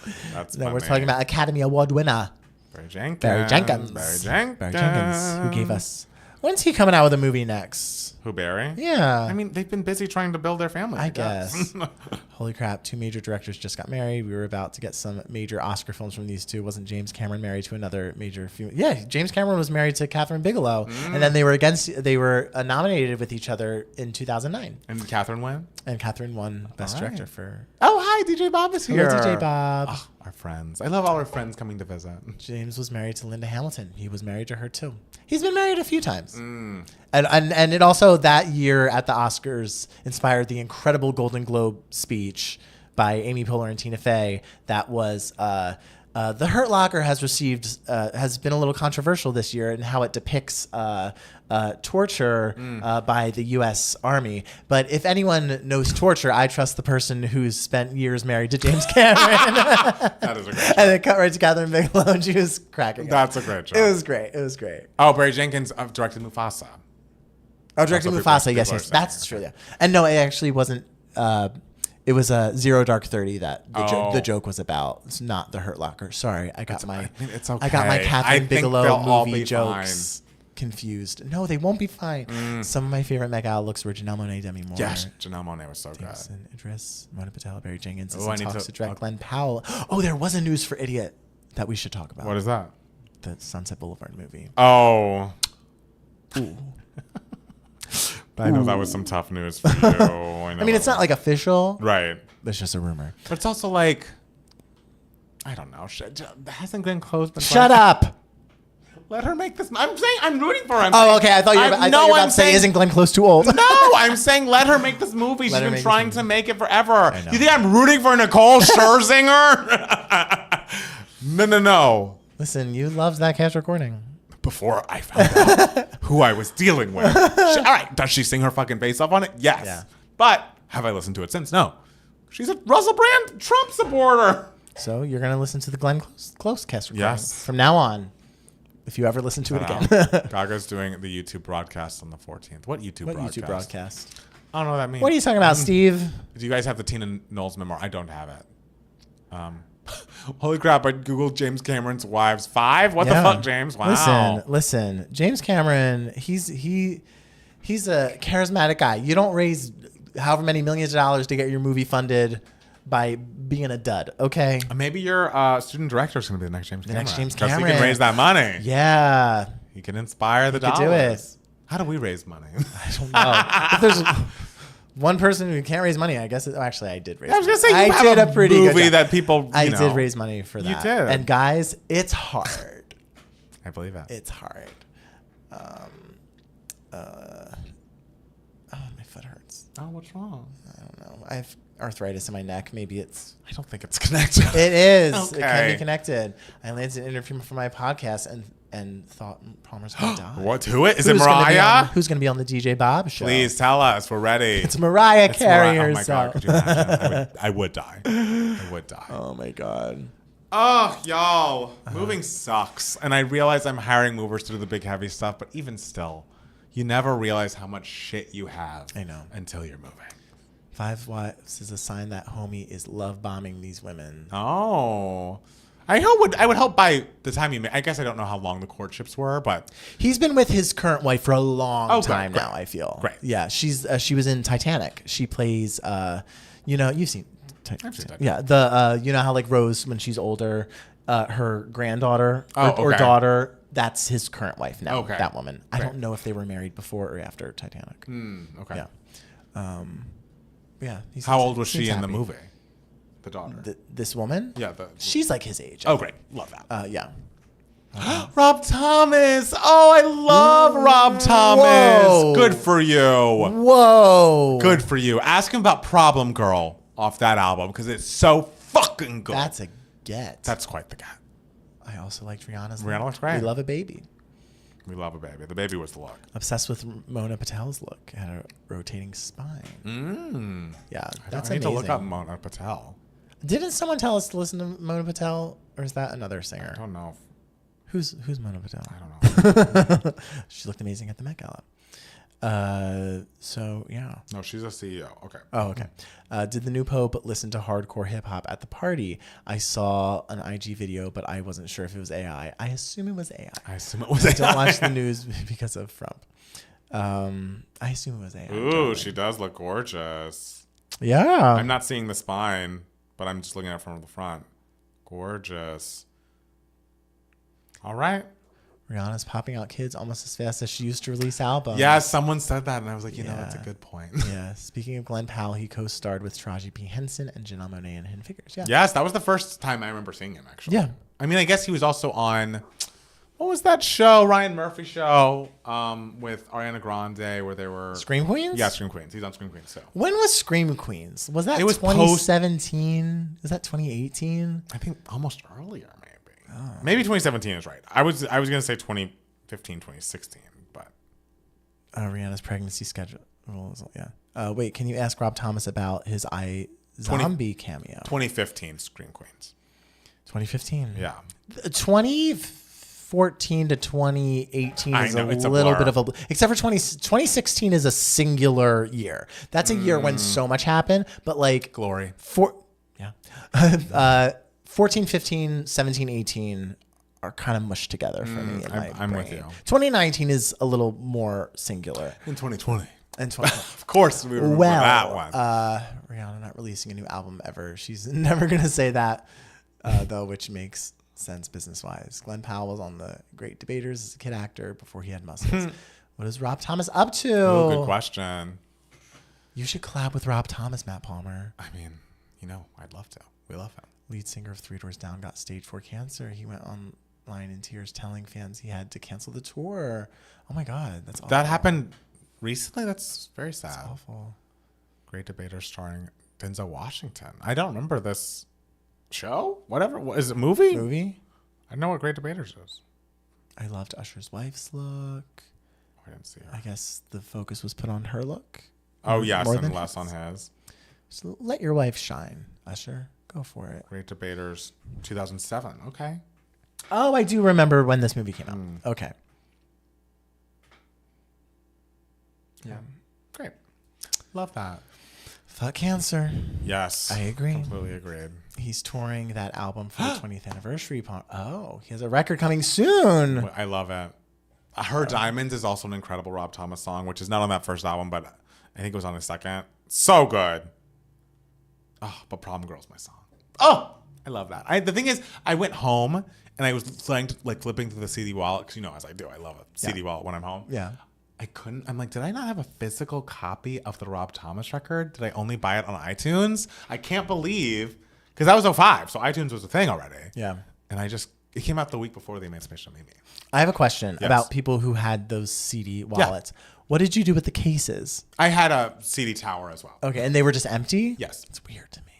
Because I mean, I'm not gonna bring just a CD in my car, because it's. I feel like listening to this today. No, I have to make the choice. I have to see all my choices in front of me. I don't like it. Well, I don't like. I GF. hate it. Oh, you'll get over it. Okay. You'll get over it. Yeah, it was the other day he went online to update fans. Oh, good for him. I mean, yes, I can't believe it's been 20 years since that album, Rob Thomas's debut solo moment. Listen, there are straight men who we each love. You have Rob Thomas. Yes. Yep. I have Damien Chazelle. Yeah. I'm like, is Rob my number one straight? A little baby face. Oh, yes. It's the thing, if you can write a damn song, Yeah. I'm going to love you. Yeah. Even if you're a man. Even if you're a man. You know, no one's perfect. Are you guys covering Swift's emails to be subpoenaed? We talked about that. We taled a little bit about. We made jokes about it mostly. We can't get into the emails. I don't know. I'm not all I know is like Swift's Blake emails. texted in reference to Taylor at some point, but I this trial is not for me. Yeah. I can't believe you're bringing up Rob Thomas. He came into my mind after Smooth came on the algorithm. His album is great. That album is great. It should have done more. Like Lonely No More was a big hit, but Ever the Same should have been huge. Prom Girl, obviously. There are just many hits on Something to Be. Ugh. I just He's just looking at the track list, just going, Oh, I mean, it's just all good. It's good. When the Heartache Ends, title track Something to Be, All That I Am, Problem Girl. Wait, Babyface is straight? I thought he was at least bi. No, he's straight. He's always, I feel like he's been married forever. And like he and Toni Braxton did that like duets album as, fake husband wife. He's straight. Palmer, how would you handle the state of Roni? I think I would fire half the cast, bring on Lindsay, have 2 good new hires. I'd keep Jenna Lyons, honestly. I'd keep the new girl, Raquel. I thought she was interesting, cool. Maybe make it a lesbian show. Like get a bunch of because the 2 strongest lesbian. cast members on that show right now are the lesbians. Make it a big lesbian show. Yeah. That'd The be real cool. lesbians of New York. I would love it. Oh, we love you too. We love you. Sorry. Ooh. We love you.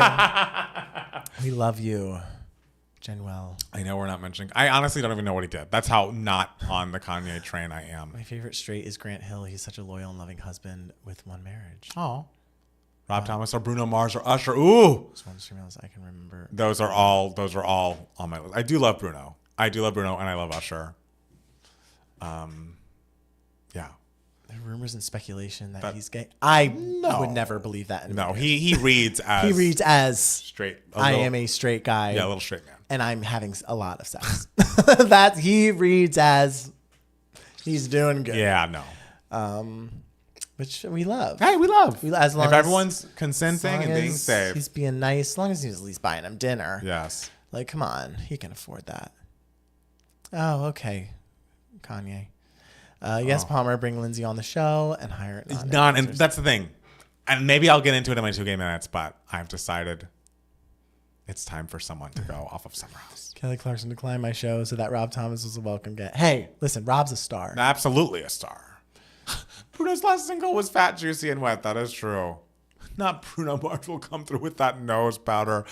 I mean, that happened so early on in his career. And I'm like, I kind of feel like we, as a culture, don't talk about that enough because it was wild. Like, there's a brand new singer who at the time was just singing, like, I love the way you look in the mirror and I'll catch grenades for you or whatever. And he's like, oh. TMZ was like, look at this. And that was an era of like happy. Like, Yes. family. He was family friendly. Glee. He was, I mean, he had, The Ellen Show. Catch Bruno Mars on the Ellen he Show. had to keep that energy up. Keep the smile. Yes, but his body's so little. I feel like, that would kill him. I worry. Maybe he was doing the right amount, a small amount. I don't know. I don't know how it works. He had an anesthesiologist measure Administer, yeah. the exact right He amount. got arrested for coke early on in his career. That's what the powder thing was. But we Okay, should we do part 2? Yeah, sure. What, did we get an email? We got an email like 2 weeks ago that I think I skipped over with Lauren because I was like, This is more of like a gay guy Oh, great. question. Great. And then I think you didn't do it with Janie, so Great. we'll do it. And then we got another email as well. Okay. So we have 2. I love that. Yeah. All right. All right. Let's go, guys. Yes, we're back. But let's go, Matt Palmer. What do the people need to know? People need to know that if you enjoy this podcast, listening to it or watching it, you can leave us a 5-star rating or review on your podcast app. Go to your Apple Podcast, your Spotify, leave us a 5-star rating or review. And if you have something negative to say, you can what? Keep it to yourself. We only accept 5-star reviews. Anything else will be blocked. We also have a Patreon. If you go to Patreon, Can it be blocked? No, but we have no say. We have no control. Hey, of that. but I would love if I could. But listen, we're threatening. We'll threaten. We will- won't follow through. No. But we'll threaten. If you really enjoy us, go to patreon.com/2gaymats. You can get extra bonus content from us very regularly. As Matt Steele mentioned, we did record a reaction to the new Lorde music video for What Was That? And so that'll be coming this week. And also, we have a live show happening on August 30th in New York City. Go to 2gaymatslive.com for tickets. You also, if you are not in the New York City area, can watch and live stream said show as we're performing and get a VOD copy of it. It's going to be so much fun. Get Not Lucille by Mike Steele. Absolutely. And, Matt Steele. Yeah, and if you go to the live show, you can meet Mike Steele. That's true. Meet Mike Steele. Tell him how much you love the book. He needs to buy a ticket. That's true. Yes, I need to Yes. see some more Steele names on that list. Matt Steele. Yes. What section of the podcast are we in? Well, first, did you want to talk about the rumor? Oh, sure. What's the rumor? There was a News for Idiots. Oh, that wasn't yes. confirmed, but I did want to bring it up. Let's hear it. It is rumored, or Nicole Scherzinger has said, that there is talks of A Dream of Mine and of Academy Award nominee Glenn Close. Yes. That there is a Sunset Boulevard movie in talks, not starring Glenn Close, Right. but starring Nicole Scherzinger. All I'm going to say to that is, Nicole, you better back away slowly, Right. because this is for Glenn. Okay, and I get it. The woman is supposed to be in her like late 40s or whatever. But if I can play 21, Glenn Close, one of the greatest actresses of all time, can still play that role. What if all that money they raised for your shoot was for like de-aging? Technology for me. I be think iconic. I talked to the producer, and I think he was saying that they were still like under budget. Oh, okay. And so I'm gonna email him and be like, by the way, if you can use that extra couple $1,000s to some get rid of these de-aging. laugh lines. We'd love that. Anyway, more important news, but also the irony of Glenn Close maybe not getting the Sunset Boulevard movie is not lost on me, with the fact that the role on stage was famously taken away from Patti LuPone and given to Glenn Close. Yeah. And also Glenn Close, really, really wants this movie. And then Glenn Close went on to win the Tony Award and everything for it. Right. And then however many decades later, Glenn Close really wants this movie to happen with her. Could be her Oscar-winning role, and then it could be taken away from her. If I wasn't so pissed about it, I would find it funny. But I'm with you. I'm on Team Glenn always right. and forever, even though I wish everyone the best. Whatever. But that's it. There's nothing confirmed. Okay. So, yeah. So that's why we are going on to Email My Heart right Yes. now. This is the section of the podcast where we answer any questions that you guys might have. You can be a part of Email My Heart if you email us at 2gaymats@gmail.com. 2 is spelled TWO. First email comes from Brad. Brad says, app dating anxiety. Hi, Mats. I'm going to try and make this short. I'm on the dating apps and I'm meeting some really cool people. On the third date for a couple of people, and then all of a sudden the conversation starts to fade out. And I don't really understand the switch up, and I'm having trouble not feeling bad about it. I know I have an anxious attachment style, and I know this is something I need to continue to work on in therapy, but I am wondering if it's appropriate to share that I have an anxious attachment style, and if so, at what stage? Ideally, this means the person would be consistent in their communication and reliable. I get it. Some of these fizzle out and it's mutual, some on my end, some on their end, but I sit there waiting for this guy to text me and I feel like a complete loser for doing so. It's just not a great feeling, and I guess I'd like to know how to bounce back and continue putting myself out there. Thanks, Brad. Brad, I could relate a lot because when I was single, this was kind of a lot. I feel like in dating, it happens to a lot of people, but I feel like I also have an anxious attachment style, or I did. I don't know if I'd still classify myself. We're in that gay. way. I feel like we all have that. Sometimes, but there are some guys who are like, what, like, just don't take it so personally. Don't like really need the validation. Don't need the dopamine hit that you get from and the they're text. all my exes. They're all my exes. If I were you, I think the happiest and like most fun times that I was dating, and like this is only from very early on, obviously, when you are not exclusive, don't tie yourself to one person early on. Like, be like, I'm going to continue dating other people. So if someone falls off, it doesn't feel like there's a huge gap in like what you're doing with your time and your energy. There will come a point in one of those relationships, I'm sure, where it's like, okay, this makes more sense. Like, I'm investing so much time and effort into this. Yeah. I should just focus on this one person. But if you're talking first 3 dates, I just say, don't close the window of opportunity for other people in your life when you're that early on in the dating. And just know that, like, it's supposed to be fun. Like the early part especially. It shouldn't be stressing you out so much at the beginning. And I know it's easier said than done.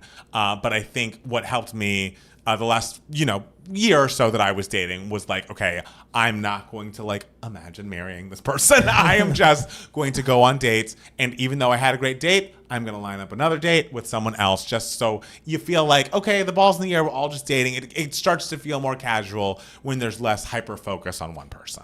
Sure, yeah. And I think that when you do end up with like the person and everything, like it will come easily. Like the conversation will come easily. Like you won't have to fight for this conversation to happen. As a wise person once said in a song, passion can lie, so can fireflies. And Matt Palmer's classic song, Fireworks. Chasing Fireworks. Sorry. Available now. I think you will know it when you experience it. Like, and I wouldn't like come out the gate being like, hi, I have attachment, I have an anxious attachment style. Because I feel like that's a lot of information that they don't necessarily need. It feels like something that you would tell someone around the time that you're becoming exclusive with them. Yeah, it's and like, then just like, FYI, just so you know, this is kind of where I'm coming from, and so communication's big for me. Yeah. So just like keep that in mind. Like no pressure or anything, of course, but like if we're gonna be exclusive, this is just where I'm coming from. Yeah, so I would love for you to text me. Yeah. Ask me how my day is going. Yeah. Right. I feel like that's for later down the road. Yes. You have a lighthearted conversation about that. Yeah. And the thing with like gay dating, I'm assuming you're gay. Did it say in the thing? I didn't. I assumed. If you're dating guys, Yes. Brad, the thing with like gay dating is more so than I guess straight dating is like you are meeting a guy and you're kind of just like, I'm having such a good time and they're attractive. There's also an element of just like, oh, but is he a friend? Right. Because two guys have a little more in common than like a guy and a girl. So like if like I feel like when straights date, like there's a little more like, oh, it's a relationship or nothing kind of, because for some reason guys and girls have a hard time getting along and like being like friends with each other. I don't get it, but that's why I'm gay. And but with guys, it's very much like, oh, we have so much in common. Yeah, they're attractive and everything, and we had so much fun together. But you're still trying to navigate like, could this be just a friend, Are we or friends? is this something that I feel a romantic spark, a compatibility here? So that's sort of why I feel like in gay dating, especially like on the apps, like you go on a date and you're still texting and you're still trying to figure it out. Yeah. You're still trying to like figure each other out. So I feel like that's why there's we're still talking, but it's slowly fizzling thing because you are slowly figuring it out. So I feel like that's why there's that in. Like, did that make sense? It does. Okay. I think that's a very optimistic view. I think people do that. I think people who like, and maybe that's something that we like instead of having a conversation, because early on, if it feels like it's just petering out, that's an easy way to sidestep like, oh, I need to sit down and talk to you. Like, I don't feel the spark. I'd love it for like that conversation is hard for people. And so in lieu of that, having this kind of like breadcrumbing thing. There is a breadcrumbing thing. Is something that happens sometimes because people just don't want to have the hard conversation. And like, maybe that's okay. Like, I feel like early on, I don't need a conversation to feel like, okay, well, now we're done here because I can tell we're not making another date. Yeah. So I don't think it's necessarily a bad or a cruel thing to do, but it also is like, it will feel like less of a blow if you have other plates to spin. Exactly. Yeah. I understand the desire, not the desire to breadcrumb, but the like idea of breadcrumbing, because it's like there's so many people I've gone on dates with and I'm like, oh, I don't feel the spark, but like I do like them and I want them to know like like we can be friendly with each other Right. and all that kind of stuff. Right. So I still like responds and everything. Totally. But sometimes if say you go on like a second or third date with someone and I think there's nothing wrong with after the second or third date being like, hey, I just want to gauge where you're at with this. I think there's nothing wrong with sending that text message just to be like, hey, just to clarify, like, are you seeing this as like something to pursue further, or are you seeing this as just friend vibes? Either way, it's cool. Yeah. I think that's a perfectly mature and acceptable thing to text someone. Right. And you'll get the answer right away. Right. And then Hopefully. maybe that'll be the closure that you need. Because now it's not like, oh, I'm sitting and waiting and like having these questions. It'll be clear, like, as of like, no, I am interested in you. And like, great, we'll go on another date. Yeah. Or, they're not interested. And then we can be done with that. And like, you put a period on it. And sometimes if I do like the person a lot, like as a friend, but I'm not interested in dating them, after the first date, if they ask me out again, I'm just like, yeah, I'd love to hang out again. Just to let you know, I see this as more of like a friend thing. Totally. I think that's nice. But I'd still really like to hang out again. I hope that's cool. Yeah. I think that's a perfectly acceptable thing to text as well. For sure. You'll figure it out. And You you're always doing figure it great. out. I feel like this is a very common and normal thing. So don't beat yourself up over having these feelings. Yeah, exactly. Okay. Next question comes to us from a faithful Jamie. Oh. Mr. Brian. Oh, our who is former roommate. Our former roommate and Yes. wonderful friend, Mr. Brian, who we love. We love. Of course. And I mean, just a great subject line. B is smoking. Hello, gentlemen. I recently attended the event/artistic statement/act of resistance of the decade, Yes. the Cowboy Carter Tour. Like so many, I can't wait to see the incredible visuals again. However, it was impossible not to notice how often Beyonce was smoking cigars and cigarettes throughout many of the vignettes. Do you think this was just an element of general imagery, of the mythos of the American West, or is there some sort of deeper cultural, racial, personal meaning behind all the smoking? Or is B just making smoking cool again? Interested in your thoughts on this matter. Thank you, a faithful Jamie.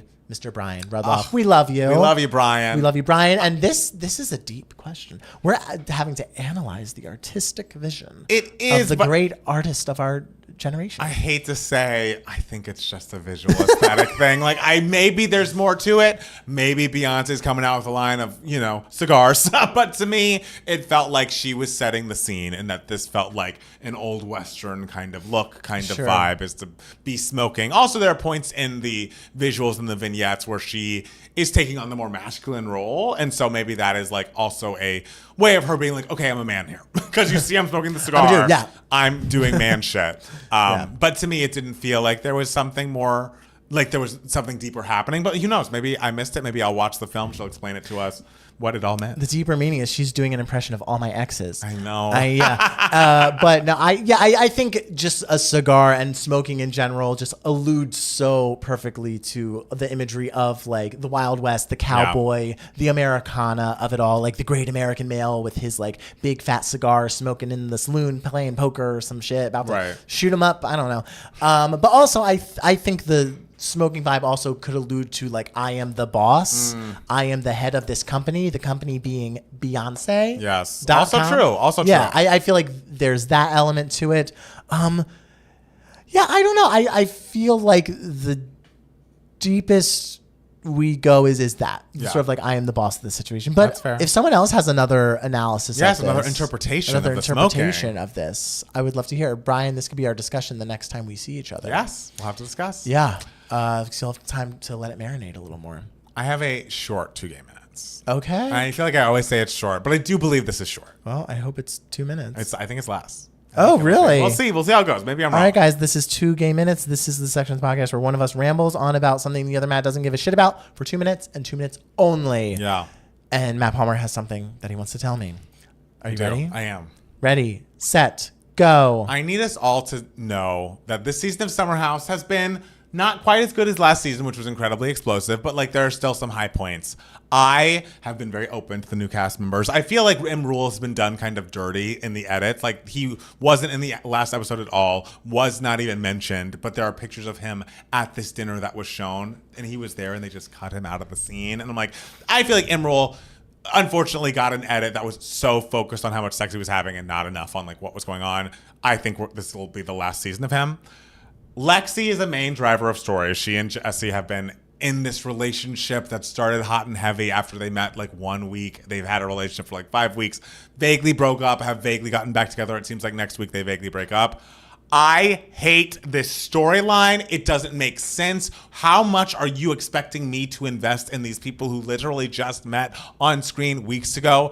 I think Jesse is not a great person. I would not recommend anyone date him. I feel like he talks a lot of shit about Lexi when she's not around and then will, kind of love bomb her in private. I don't think he's come across great this year. Bad season for him. I also think, I know people are team Lexi. I think she should be off the show. She's not right for it. She didn't make an effort to get to know the other people in the house. I feel like the fact that her family is so intertwined in her life and her modeling career is weird. I just feel and I don't like how she's talking shit about Sierra in every single interview around this show. Like she went on Nick File and was like, well, Sierra and Jesse like hung out when it was my birthday, XYZ. And it's like, stop talking about this person who has no interest in this man you were dating. And also you didn't take time to get to know throughout the summer. Her entire storyline has been Jesse the entire year. Now she's coming for Sierra. I want her off my screen. I don't want Lexi back. And Jesse, you can come back, but you better be better next year.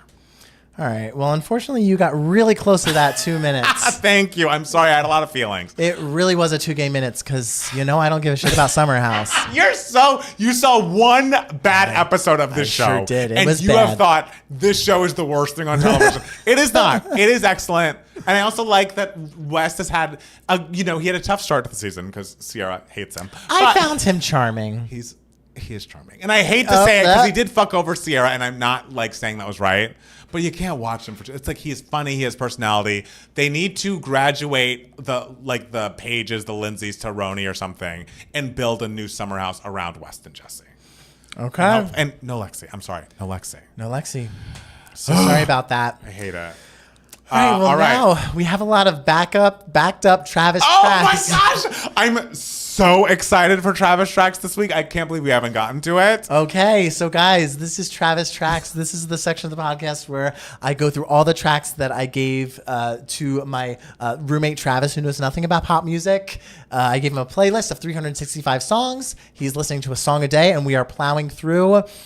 We are in. I believe we ended with Mariah Carey's "Looking In" that sounds right last time. Yes. And he did not like it because he has an aversion to minor ballads. Okay, he we're finds learning. them nauseating, even if they're stunningly beautiful, like "Looking In." Absolutely. What can you do? And Can't Let Go.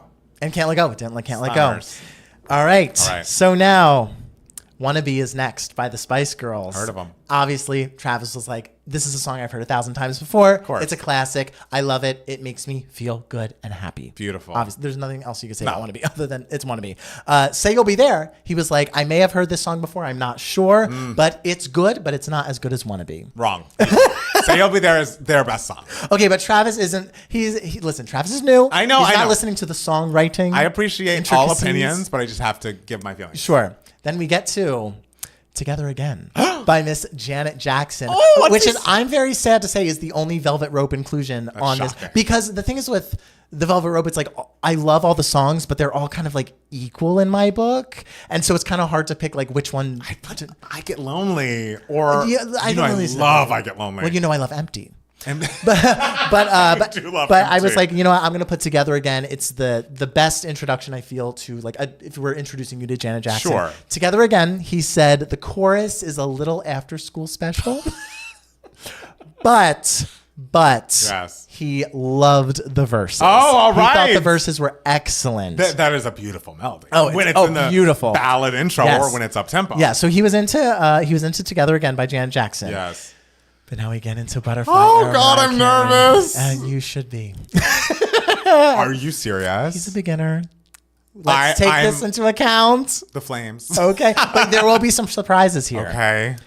For "Honey" Yes. by Mariah Carey. Yes. Travis's words, "I wish the song was sexier."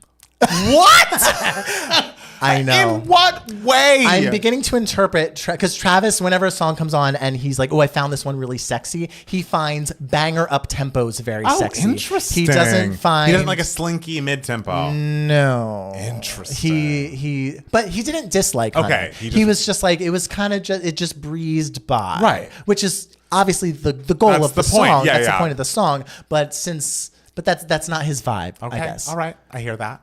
My All by Mariah Carey. Had he heard it before? No. Huh. Again, a minor song. Oh, girl. He said, I know. I told you you're not going to like Travis in this era. I'm sorry. I know. What's the quote? Let me hear the sentence. Just essentially, he said the song made him queasy just because of You got, babe. He doesn't like a minor ballad. He's an adult. I know. Some ballads are minor. Some ballads are sad. Some ballads have yearning. I know. When he said this, I was like, Travis, that's shocking. Please. That is shocking. But then we get to Yes. my favorite Mariah Carey song, Whenever You Call. Yes. And he very much disliked this. He thought it was basic 90s ballad. Travis. I know. The vocal performance. He was like, I know. And I'm like, yes, it is out of all the songs on Butterfly, especially, like, it is kind of the most basic 90s adult contemporary ballad on this album, but it is a plus version of that. Beyond. And he just couldn't wrap his head around that. He will have to listen again in the future. Okay. And when he evolves, like the Pope. Okay. Breakdown. Okay. By Mariah Carey. Okay. On Butterfly. All right. A song I thought he would not get at all. This was his absolute favorite on the Butterfly album. I'll take it. And I was just like, this is the most like low key, I know, like mid tempo R&B thing and Yes. everything. And he was just like, I liked it because it was a little something different. All right. And I'm like, okay. All right. All right. So he gets. All right. I'm renewed faith in Travis. Yes. Yes. But then we get to Outside. Oh, Jesus. And he did not dislike it, but he didn't really love it. Like he again thought that it was a little basic 90s ballad. But it's not. But it's not. But it's not. And I was just like, well, you get that. She's talking about like being biracial, right? Yeah. And he was like, oh, I thought she was like on the outside of a relationship. And it's like, no. No. But it's his first time listening. We often get interpretations of songs wrong on Two Gay Mats, and people yell at us in the comments. Never have I ever listened to Outside and thought I didn't like it. When I was, he didn't dislike it. But but out of all the Butterfly songs, Breakdown was his favorite. I'll take. So that's something you wouldn't expect. Yes. So we can appreciate that, Yes. Travis. But we're still angry. So then we get to more Spice Girls. Spice Up Your Life. He loved it. He said this song makes me feel very, very sexy. He loves a giant I know. And I'm up-tempo like, song. Spice Up Your Life doesn't make me feel sexy. Not at all. It makes me feel like fun and energized and like girl power. But sexy, no. Right. But his version of sexy is different, I guess. Sure. Stop by the Spice Girls. Okay. He very much liked. Oh, and good. He's like, this is really good. I really think it's very fun, but it doesn't make me feel as sexy as Spice Up Your Life. Do you feel strange that he liked Stop his first listen and you did not? Wow. We're not talking about that. We're not talking about the mistakes of our past. Okay? I'm just wondering. We all have deep secrets in our past. Me, the Pope. I think we should discuss them. I think we should have that let's not discuss conversation. it. Listen, I learned the error of my ways. Okay. We're not reliving 1998 again. Okay? I always loved it. I loved it after like maybe a few listens. Okay. Okay. Yes. Then we get to my favorite I was going to Spice Girls say, song. this doesn't seem like something he's going to like. My favorite Spice Girls song ever is Viva Forever. Travis was not a fan. No, he doesn't like a He ballad. thought it was too slow and boring. Ooh.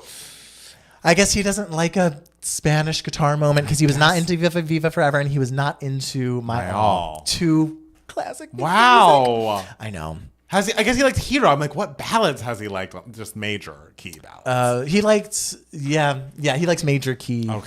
All right. Well, and there's one coming up that he likes. Okay. So then we get to Miseducation of Lauryn Hill. Yes. Doo-wop, that thing, he enjoyed that very much. As he was like, this is fun, Classic. this is cool, and I enjoyed everything.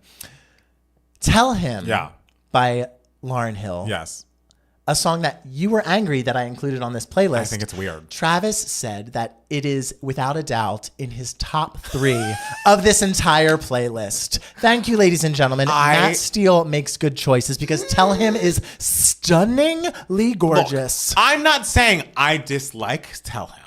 I'm saying when you have To Zion, when you have X Factor, when you have everything is everything. When you have, there's so many incredible songs. But they don't have the warmth of Tell Him. They don't have the richness of the harmonies, the richness of the smooth vocals, the love in the song. I like it, but I would say it's in my bottom third of the album. That's like out of Forgive control. Them, Father, fucking everything. Like every ghetto, every city. Nothing Even Matters. Like I'd say all those songs are better than that. Tell Him. Obviously, Lauryn Hill was thinking of the gay redheads Great.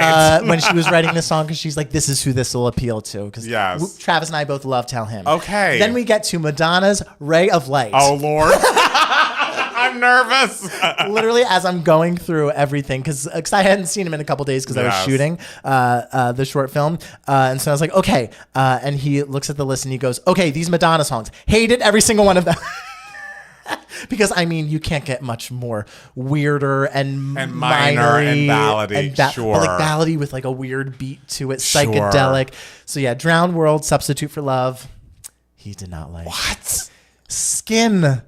He did not like. Unreal. I was like, maybe I should have put Ray of Light, the title track. But I like Skin better. I love Skin on Ray of Light. Skin is great. And he did not like Frozen. Unbelievable. I know. But he's like, this sound makes me nauseous. This minory. He's got to get over it. He really does. He has a problem. I know.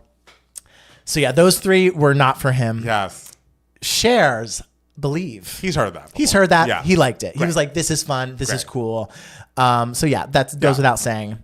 And then, speaking of minor and psychedelic and weird, I had to put The Couch by Alanis Morissette on this playlist. And he said I blocked it out.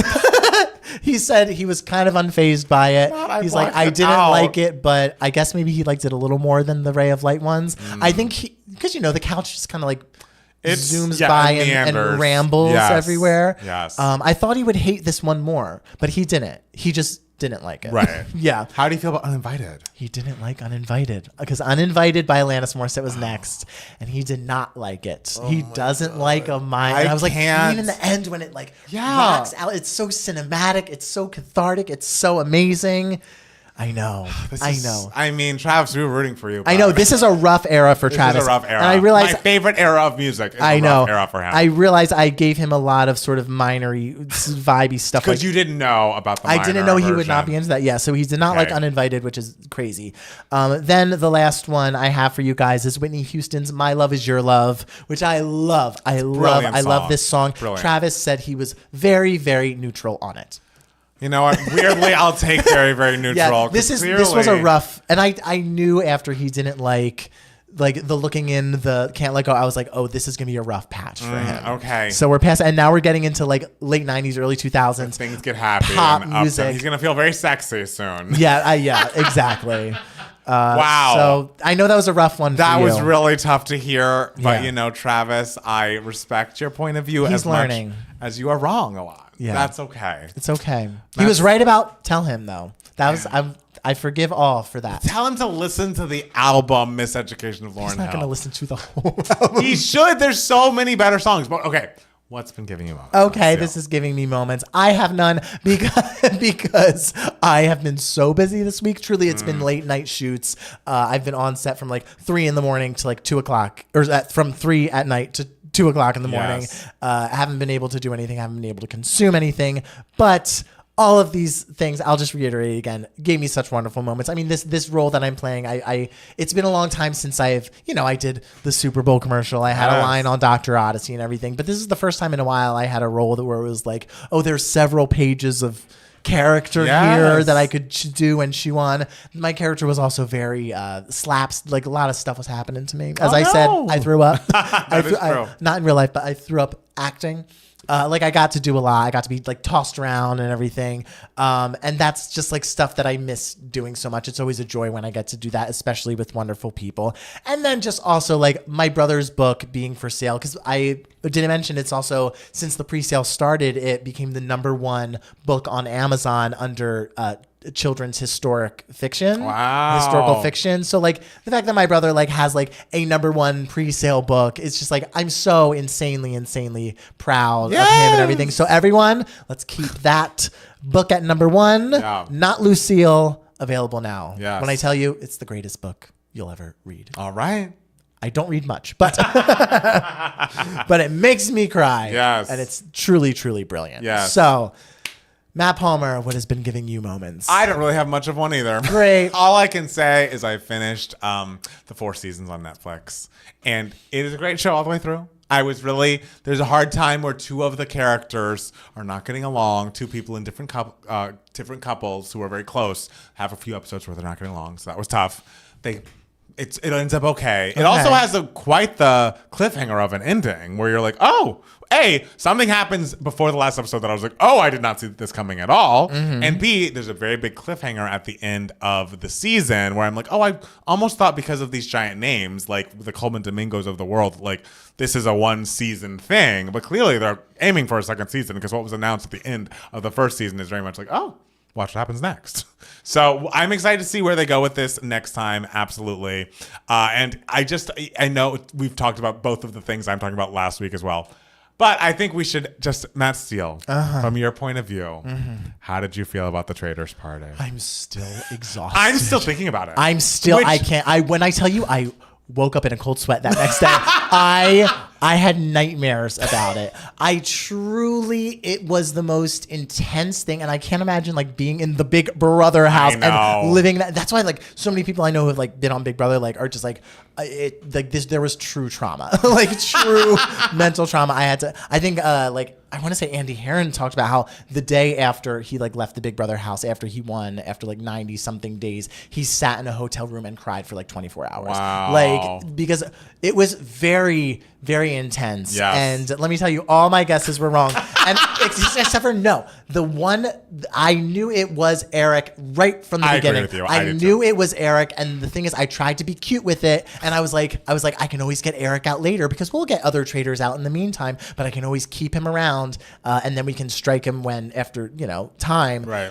But we just were never getting any traitors. We just were not getting any traitors. And so Eric kept being put on the back burner. And then for a period of time, I was like, oh, it's not him. It's his wife, Natalia, which You really rounded the truth for Natalia. I feel so... If Natalia's listening, she's truly like one of the nicest people I've ever met. Like so sweet and wonderful. And she was so excited to play this game. Yeah, and big Traitors fan. Let me tell you, when we got the Natalia out, that would have been the most dramatic if this was a TV show, it would have been the most dramatic episode of the season. Yes. Because at first I was predicting her husband Eric, and then during like our lunch break or whatever, I was just like, the way she was talking, I was like, it's her. It's her. And I just knew it. And so then after a while I was like, okay, I've got to do this. I've got to be the one to round the troops. And so after like another round, I was just like, Janie, I think it's Natalia. And she was like, really? And I was like, yes, go tell Joe. I was like, go tell Joe we're voting for Natalia. And Jeannie was like, okay. And then she came back. She's like, Joe's in. And I was like, okay. Now, and I was like, Justin, go tell this person we're voting for Natalia. And he was like, they're in. And so it was like, yes. And so then you and Matt Bridges came out and out of like a meeting or whatever that Natalia was in. Yes. And I walk up to you guys and I was like, Matt Bridges, I know I've been gunning for you this whole time. Yeah, you had. But right now we need to align. And we need to go for Natalia and everything. And you, Matt Palmer, you were just like, but like, do you think we can get the votes? And something came over my body and I became so fucking cocky. And I just looked at you in the eye and I just went, oh, I got the votes. And then I walked away. I was such a little bastard in that moment. And then Natalia got out. And it was wrong. It was wrong. And I will tell you, as she was walking up to like give her announcement of like, this is what I am, it was the only time the entire party that I was like, was this a bad idea? Like this. It was a bad idea. She was like it just, the room felt bad. It's like, and she was coming up. It was like, she was almost choked up. It just was like, I think this is going to ruin all our friendships. I know. But does it make you think, wow, I wouldn't be as good on these shows. It makes me understand, like, you know how everyone was like so angry at the faithfuls for not knowing. But the thing is, like, we went into this game. There were candidates who were like the front runners for who would be traitors. Yes. And for all different reasons. There was your friend Jeff. Or our friend Jeff, sorry. I love you, Jeff. You're my friend, Jeff. But like our friend Jeff, because he designs games. Yes. He loves games. He takes them very seriously. So he's obviously a big candidate. Joe, just because he is someone who's just naturally Traitorous. Traitorous. He was a truly horrendous faithful because he's someone who loves speaking his mind and explaining things. Sure. and so it's kind of just like, oh, you love looking maniacal. Right. And then there's me, who would be a big candidate for a traitor just because I like attention. But when we say And candidate so, for traitor, we need to be thinking Jackson's picking these. I know, and that's why. But the thing is, we were all like, it has to be at least one of the three. Well, not me. I knew I was a faithful, but like, it has to be one of those people. It wasn't. And it was none of them. The thing is, I should have known Rory was such an obvious fucking pick because he would be the most entertaining traitor and everything. But you were fighting hard for it. You No, were stop with insistent. this. This is an insane take that you've taken on. I literally one time was like, it couldn't be him. And then she was like, you were insistent. You didn't fight at all for Rory. I didn't You because didn't. I didn't talk to Rory once during the game. Right. Yeah. So, but you were just it can't be Rory. He has Like, no idea what he's doing. He asked if Jackson was playing. I just thought there's no way. Yeah. But the long and short of it is that we've learned when we watch the shows, and it's like, God, you're such an idiot. I would so obviously do X, Y, and Z. No, you wouldn't. You have so little to go on. You think you're reading signs. Everything looks like a sign. It's just a harder game than you think it is. Sure. You can't read people as well as you think you can. And I think people, even if they're not great liars, they can fade into the background in a way that you just overlook them. And it's so interesting because it's like so hard because you want a gun for people, but then you're like, oh, but I have to be with like we don't have the numbers. Right. The hardest thing is you deliberate as a group, and then there's no more discussion, and then you have to write down. So there's no deliberating like, okay, who are we voting for? Like there's no rounding up your allies and everything. Right. So you don't know if your ally's going to change their mind unless like me and Janie look over at Justin and Justin's just like, I'm changing my mind. And it's like, no, why? So you're just like, I have to go with the numbers because I'm not going to be able to get out that person I want to get out. And if they're a traitor, they'll come after me if I'm the sole vote for them. Long and short of it, we recommend you play this with your friends. It stays with you. It's very fun, and you'll realize it's a harder game than you think. Yeah, and you're welcome for protecting you for that first round. I mean, that was protection, but it also was like, I was a little worried it could have put a target on my back. No one thinks it's going to be him. I honestly was thinking the traitors were going to kill me, and they probably should have, but whatever. I knew that they weren't. They weren't initially, but like, I don't know. It just was like, I get it. It's my birthday. You're really going to kill the birthday boy early on. But it just was like, as it went on, I was like, they're going to kill Joe before me? Like, you should have been killing me because Eric, I am getting you out. Our big mistake, the two of us, is we got to Final Four. You and I both knew that neither of us were traitors. You and I should have just been like, you know what? Even though we don't suspect Justin or Rory, fuck them. The two of us to the end. We should have. We should have. And we didn't make a pact. You made a final two with everyone but me. I know. We should have just done it and killed everyone off. But well, guys, I promise we won't keep talking about the Traitors Party. Yeah, sorry. But I just needed to get Matt Steele's take on it. You had to hear from his point of view. Is there anything else which you'd like to tell the people? No. Guys, thank you so much. I hope you enjoyed this backdrop one last time. Yeah, I know. If you're watching. We love you, flowers. We love you, flowers. Plants. Springtime. This is a very springtime. It was. Springtime thing. Thank you guys for listening and or watching the podcast. We'll be back next week with more 2Gay Mats, the podcast. And happy Mother's Day. Happy Mother's Day. Bye. We did it. We did. Did you watch all those confessionals? Not yet. You haven't watched them yet? No, I'm moving. I am moving. First thing I do, I'd be like, Jackson, pack. I have to. I'm a part of this. I have to move our entire apartment to a new place. Oh, how's everyone doing? Moop is sad they missed the whole pod. That's okay. You can always rewind. It rewinds. Yes, it rewinds. It'll always be there. Rewind, rewind. Oh, helpless. Remember the first time you heard that? Yes, I do, actually. I know you don't coordinate clothing, but it's funny how one is wearing horizontal stripes and one vertical. Oh. I noticed that horizontal stripes are in. Yes, I see stripes around. People love a stripe. We love a stripe.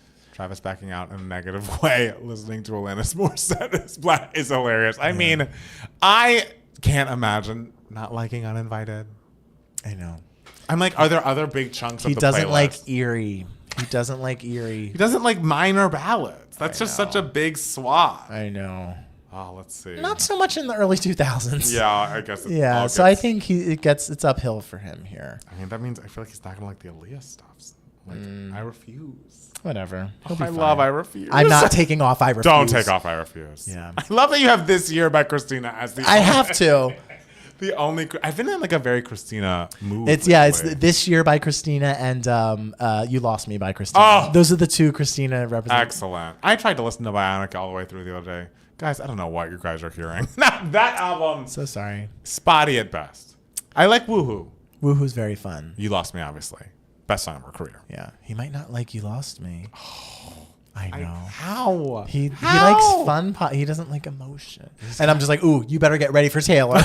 You better get fucking She's ready all for emotion. Taylor. I mean, he'll like we never getting back together and stuff. Yeah, but that's not on there. Oh. is it not? I don't know. I forget. I don't know. I don't know what you put. Did I put it on there? Maybe. see. I don't know. Let's Whatever. go to the beach. Each. Let's go get away. I'm glad you put Slow. Great song. Of course I put Slow. White Houses. Yes. Yes, of course. Him not liking my all has broken my soul. There has to be a telling major you. redemption. And the next track. That's true. He has gone from like, this is my new favorite segment of the podcast to like, I think he's persona non grata. He's this trying to week. kill us, I guys. know. It got to his head that we liked this segment so much. So it seems like so far his three favorites are Fantasy, Good. Tell Him, and Creep. Okay. Yeah. Creep is good. Yeah. Um, Did you put 22 on there? No, I didn't. did you put, I didn't. oh, who knew? Yeah. Too little, too late. I do not know that Fantasia song. Is that the one with Missy? Bore Me, incredible. Bore don't Me know by it. Fantasia is great. I love that you literally put most of Blackout. I put most of Blackout, most of Lemonade. I mean, did you hear me last week? I'm tying in the zone with. That's as stressful to me as Travis tracks is for you. I Like just think in the zone feels the most like her. that's nice. Blackout's the best. Blackout is great. It's great, but in the zone, It's like how I will forever like Speak Now over Fearless, maybe. right. But Fearless is the best. But Fearless is the best. Sorry. Oh, Yeah, we heard how you don't like Long Live. I don't hate Long Live, and I like Speak Now a lot. It used to be my favorite album, but I just think there are just some moments in the second half that are a little iffy. It's not like a red drop off, but it's still like a. Just a little That is a drop off. really is. And I know people don't like when we talk shit about Whenever I Red. think about that, I'm just like, girl, you could have made this album 13 Yes, tracks. 13, incredible. And it would have been the greatest thing Yes. of all time. Yes. I always think I'm just like, if Taylor Swift took the absolute best from Folklore, Evermore, Midnights, and Tortured Poets, it would be the greatest album That's of all so time. many. That's like a greatest hits album. Now. Okay, whatever. There's so many. But like if she took like the three best from each, it would be the most bonkers album. And including like coulda, shoulda, woulda. Oh, great song. Do I know any songs from Blackout? Yes, you do. You know, Give Me More, Piece of Me, I Hope You Know. In the Zone has Toxic, which I'm sure you know. She needs a 13 track list album. Who, Taylor? Yeah, I mean, her albums right now are long. I'm like, you might know Me Against the Music with Madonna, but that's not my favorite on that album. But Every Time by Britney Spears is on In the Zone as well. And you know Toxic. Yeah, you know should Toxic. know Showdown. Everyone should know Showdown is vital. Showdown's on Travis tracks. Good for you. I know. He probably won't like it. He'll probably be I like, what's the... But like, I mean, I don't love the first two songs in the Zone, which makes it hard. But Showdown, Breathe on Me, Toxic, Outrageous, Touch of My Hand, The Hookup, Shadow, Brave New Girl When I'm Feeling Fun, and Every Time. That's a song that would make Travis feel sexy. Absolutely. It would make him feel so sexy. I love if the song's up-tempo. We'll just be like, that would make Travis feel sexy. Oh my God. It's just interesting what sexiness feels like to him. Because to me, you know I'm doing. Well, because yes, Whispery well Danny you, Kane. well, true, and truly you. It took me a while to understand your version of sexiness, because like just like the You got to be breathing. If I don't hear you breathing, it's not sexy. and to me like sexy was like the score of The Social Network. It was like, but then I started to understand your version of sexiness. So I can appreciate that. But I just find it when he said, honey, I wish it was sexier. I was Can't like, imagine. Can't imagine. But he think- means more up tempo. more up. I think Yeah, he was. means more By I up-tempo. wish it was sexier means I wish it was more Right. up tempo. Yeah. You didn't think of Any Time, Any Place as like sex on a record? I mean, I knew she was feeling sexy, but it's you- not necessarily the sound that I think of when I'm feeling that way. Okay, that's how I feel. You know. In the Zone, you mean one of the greatest pop albums ever recorded? Yes, tell them, Jimmy. Incredible album. Her second best. Staunchly Tied for first. solidified. Tied for first. And see that listen, I didn't say like Britney Jean was her best. Like Well, sure. Then the second you say Britney Jean is her best is the second this podcast shuts down and I have you committed. I know. I need to be 51. Travis tracks a roller coaster of emotions and interesting takes. I would love to see what he would recommend the Mats to listen to, and he would not recommend anything. Yeah, he's not. He does not listen to. But the thing is, Travis loves Buttons by the Pussycat Dolls, which is minery. But it's not a ballad. Up-tempo. It's not a ballad. Yeah. It's binary for sure, but it's up-tempo. Yeah. Stop, Steele, put his hand up exactly like Palmer does. Me, arm up, never. No. Arms are always down. Always down. I dance like this. That's my new move. Yeah. We don't acknowledge Britney Jean. Britney Jean was... We acknowledge Work, bitch. A great single. A great single. Should have been a standalone single. What a time. Ooh. That was a great song. I remember when I don't remember. It must have leaked. I'm like, because I remember being on like a wine tasting trip with Jeff and Jean, and in the middle of the night hearing "Work Bitch" and being like, "Yes!" Yeah. That was one of my worst takes was that was. because I was like, yeah, it's fine, You didn't get it. and then 6 months later, I was like, wait, this to me that is sexy. That's a sexy song. Yeah. See, to me, that's just like gay.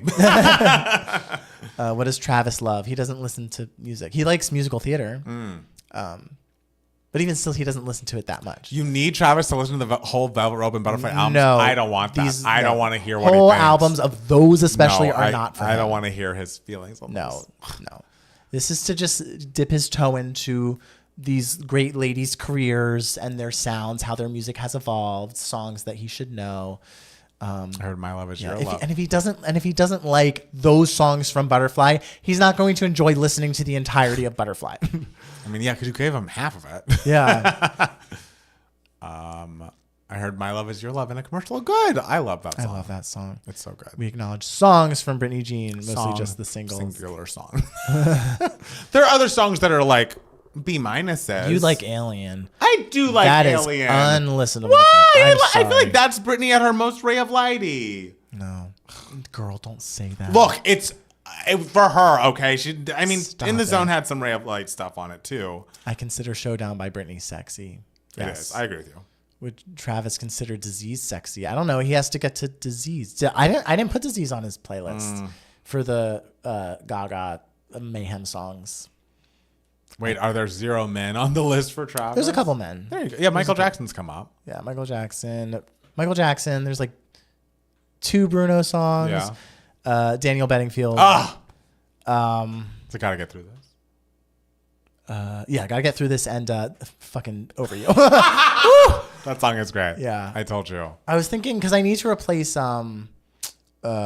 because Travis does not love the song Espresso by Sabrina Carpenter. So I'm like, I want to replace that song with something else. Yeah. So I'm thinking maybe that really good Noah Kahan song, The Orange Juice. Oh, I really liked him. I love that you love throwing an album track and then no other songs. Like, you're not going to give him Stick Season. No. Wait, are there... Ooh, you guys should listen to Ray of Light. That Ray of Light album, Montrez. It is excellent. Any Timberlake? No. I didn't put Justin Timberlake. What does Travis What does he nerd out about? He Movies, loves... right? Actresses? Like actresses. Yeah. He doesn't like see that many movies though. He likes he loves Russian literature. Oh. he very like specific. He goes through very specific like phases of like he's very into the show The Americans. Right now he's binging through Girls because he loved that and he wanted to revisit that. But not like full aesthetic things other than like actresses. Right. Which, I love too. I like Velvet Rope better than Ray of Light, but it is very close. Oh, damn. It's very close. Yeah, I'm trying to think what other guy. Let me see what guys are represented here on 2K. I mean, you don't need that many guys. I mean, you don't need that many guys. It's I mean, if we math. count the 2 members of A-Teens. That's true. You have 2 members of A-Teens. 2 members of A-Teens. Elliot Yamin's "Wait for You" was very, very close to making I can't believe it wasn't. You were like that. Your national anthem. I love him. I love that You do song. love him. That's a great song. Yeah, That's a great song. I know, and I love him so much. You do love him. There will be another playlist for Travis. That's all the ones that just barely didn't make it. Yeah, I'm not seeing a guy for a while. Oh Ooh. well. Damn, it's all women. Hey, as it should be. It's 2K Mats. It'd be ridiculous if you had a bunch of dudes. I know, yeah. Yeah. Oh no, there's Ali Alexander. Oh, also good. The Talent. Yeah, the last song on the playlist actually is Language. Oh, that Language came is out this great. year. Great song. Guys, thank you guys for watching. We love you. We love you. We'll be back next week in a different locale. Oh my God. I know. Bye. Bye, Wall. We You've love done you. us great. You've done us excellent. Bye, everybody. Bye.